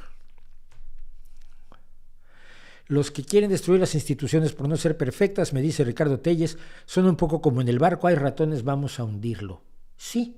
Mira, curiosamente es el ejemplo que yo siempre he puesto de Pablo Iglesias dentro del gobierno del Partido Socialista durante el año y medio o 2 años, año y medio, que fue vicepresidente primero de gobierno, fue vicepresidente de gobierno.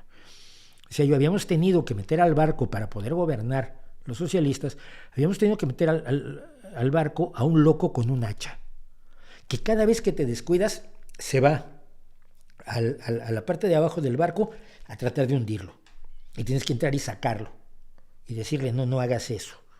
¿Qué es lo que ha hecho Podemos esencialmente con el gobierno? Todavía Ione Belarra, la que es la secretaria general de Podemos y la que manda en Podemos, porque ella no manda Pablo Iglesias, Ione Belarra decía que le exigía al gobierno que hiciera. Oye, si el gobierno eres tú, eso que estás exigiendo en los periódicos lo tenías que exigir en el Consejo de Ministros. ¿Por qué no lo has dicho en el Consejo de Ministros? Porque esto le está sacando rentabilidad política, pero estás perjudicando al gobierno al que tú perteneces.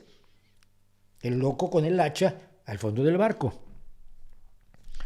Ese es exactamente el sistema.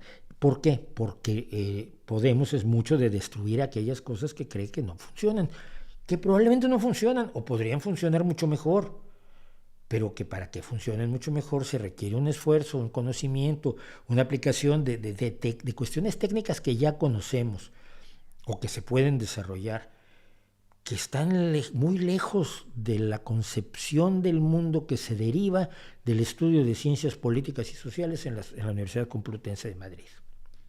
Simplemente no está dentro de su cosmovisión el hecho de que las cosas sean complicadas. Es muy fácil. Llegas al gobierno y ordenas que cambien las cosas y cambian. Y si no cambian es porque no quieres, porque eres malo. Entonces hay que pegarte.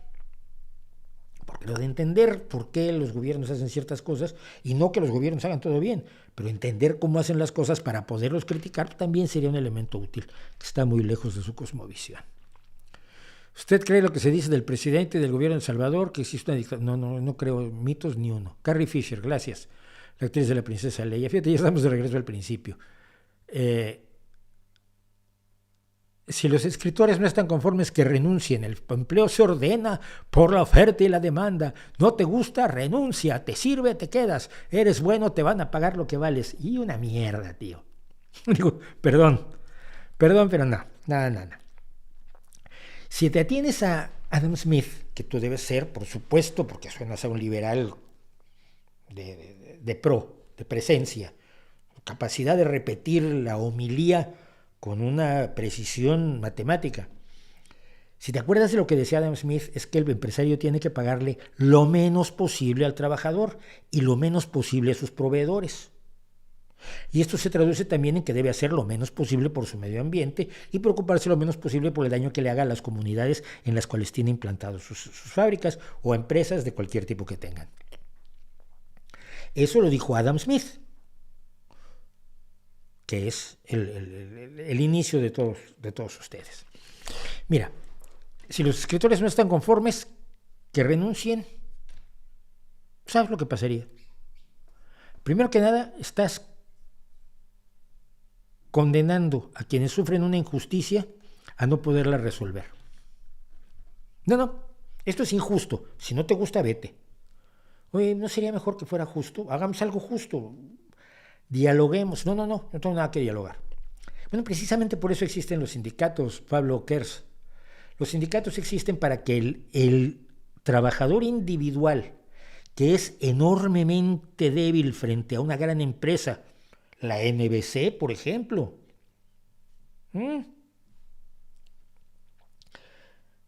tenga cierta capacidad negociadora. Si todos los escritores se unen, ya tienen mayor fuerza al sentarse a la mesa que el trabajador solito que se sienta frente a la mesa del dueño y le dice, pues, es que usted gana cada día más dinero y yo pues, cada día ya hasta me bajó el sueldo. ¿No me podría subir el sueldo un poco? Vaya, sería justo, hombre, sea buena persona. El dueño le va a decir, no, punto, porque puede. Tienes que crear la correlación de fuerzas necesaria para que diga, déjame pensarlo, a ver hasta dónde puedo, hasta dónde quiero. ¿El empleo se ordena por la oferta y la demanda? Sí, pero también se depende de la productividad que tengas tú para el patrón. Sin entrar en asuntos de la teoría de valor, depende de la productividad que tengas tú para el patrón. Te lo voy a poner muy fácil. Yo alguna vez a una empresa en Estados Unidos le dije, oiga, la relación euro-dólar está perjudicándome horrorosamente. Me dijo, pues solo te podemos aumentar el 13%. Y yo ni te pedí un aumento. ¿Tú sabes lo que valgo? Bueno, si tú me ofreces. Pero el 90% de las empresas no son así. Sobre todo las grandes empresas.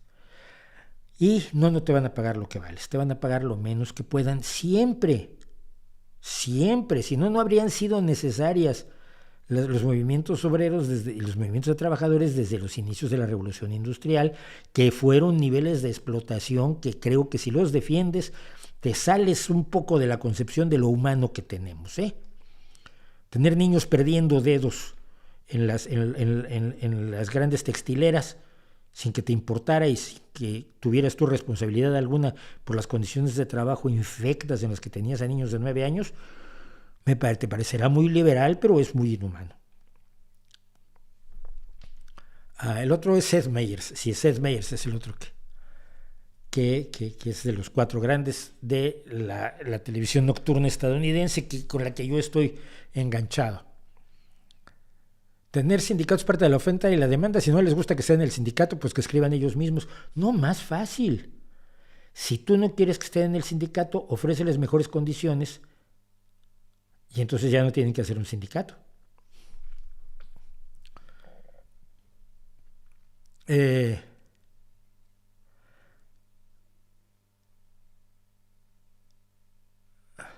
Bueno, sí, pero esto tiene un elemento pedagógico, dice Noel Nacho.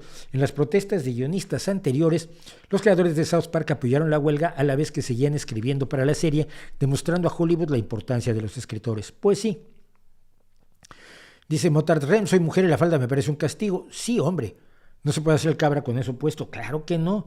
Mira, te voy a contar una historia y con esto voy a cerrar porque quiero ver si todavía puedo alcanzar a comprar empanada aquí en en la confitería de la Vuelta, que tiene una de las mejores del mundo. Hay gente en Alemania que cuando vienen de visita vienen a comprar empanada aquí. Mira, mi profesora que me impulsó a ser escritor, Carmen Aguayo de Cirici Ventayó, era la directora del bachillerato en el que yo estudiaba. Y las chicas de mi salón armaron un pifostio porque querían usar pantalones por lo menos en invierno, porque eso de ir en falda a la escuela a las 7 de la mañana con el frío no era muy buena idea, sobre todo que no podían usar medias tampoco, tenían que usar calcetines hasta la rodilla. Entonces lo exigieron y pues casi se ponen en huelga. Y salió esta mujer, hija de una refugiada de la guerra civil, y dijo, a ver, pues lo vamos a pelear juntas. Y el día que se permita esto, yo seré la primera en venir en pantalones. A la edad que tenía ya no tenía un cuerpo como para muchos pantalones. Pero el hecho es que se presentó al consejo escolar, se peleó, se negoció y finalmente se permitió, para empezar, que en primavera, que en invierno las chicas pudieran traer pantalones. Imagínate qué luchas tan absurdas estábamos teniendo en 1971, 1972. No hace tanto de esto, ¿eh? Y un día, el día en que entra en vigor el decreto o la decisión del Consejo Escolar formado por refugiados españoles, insisto, por republicanos españoles, para que las chicas pudieran ir de pantalones. Y me aparece mi queridísima, adorada Carmen Aguayo de Cirici Ventayó, como latinista, que estudió con los mejores maestros en Madrid, etcétera, etcétera, con un pantalón verde botella del que no me voy a olvidar hasta el día que me muera. La adoré porque había cumplido lo que había prometido. Chicos, nos vemos. Voy a ver si consigo empanada. Los quiero muchísimo. Los aprecio enormemente y espero que sigan con nosotros. Somos 278 gracias, 278 cariños, 278 apreciaciones, 278 recomendaciones para los likes, para los me gustas, para las recomendaciones, para que se suscriban al canal. Nos vemos el miércoles en el temático, que ya creo que sé de qué va a ser. Siempre esto lo decido el viernes y luego investigo el fin de semana. Total, los fines de semana son para trabajar. Y nos vemos aquí el jueves en el número 135 de esta locura que es la revista semanal del Rey va Desnudo. Soy Mauricio José Suárez y como todos los jueves ahí les dejo mi reputación para que la hagan pedazos.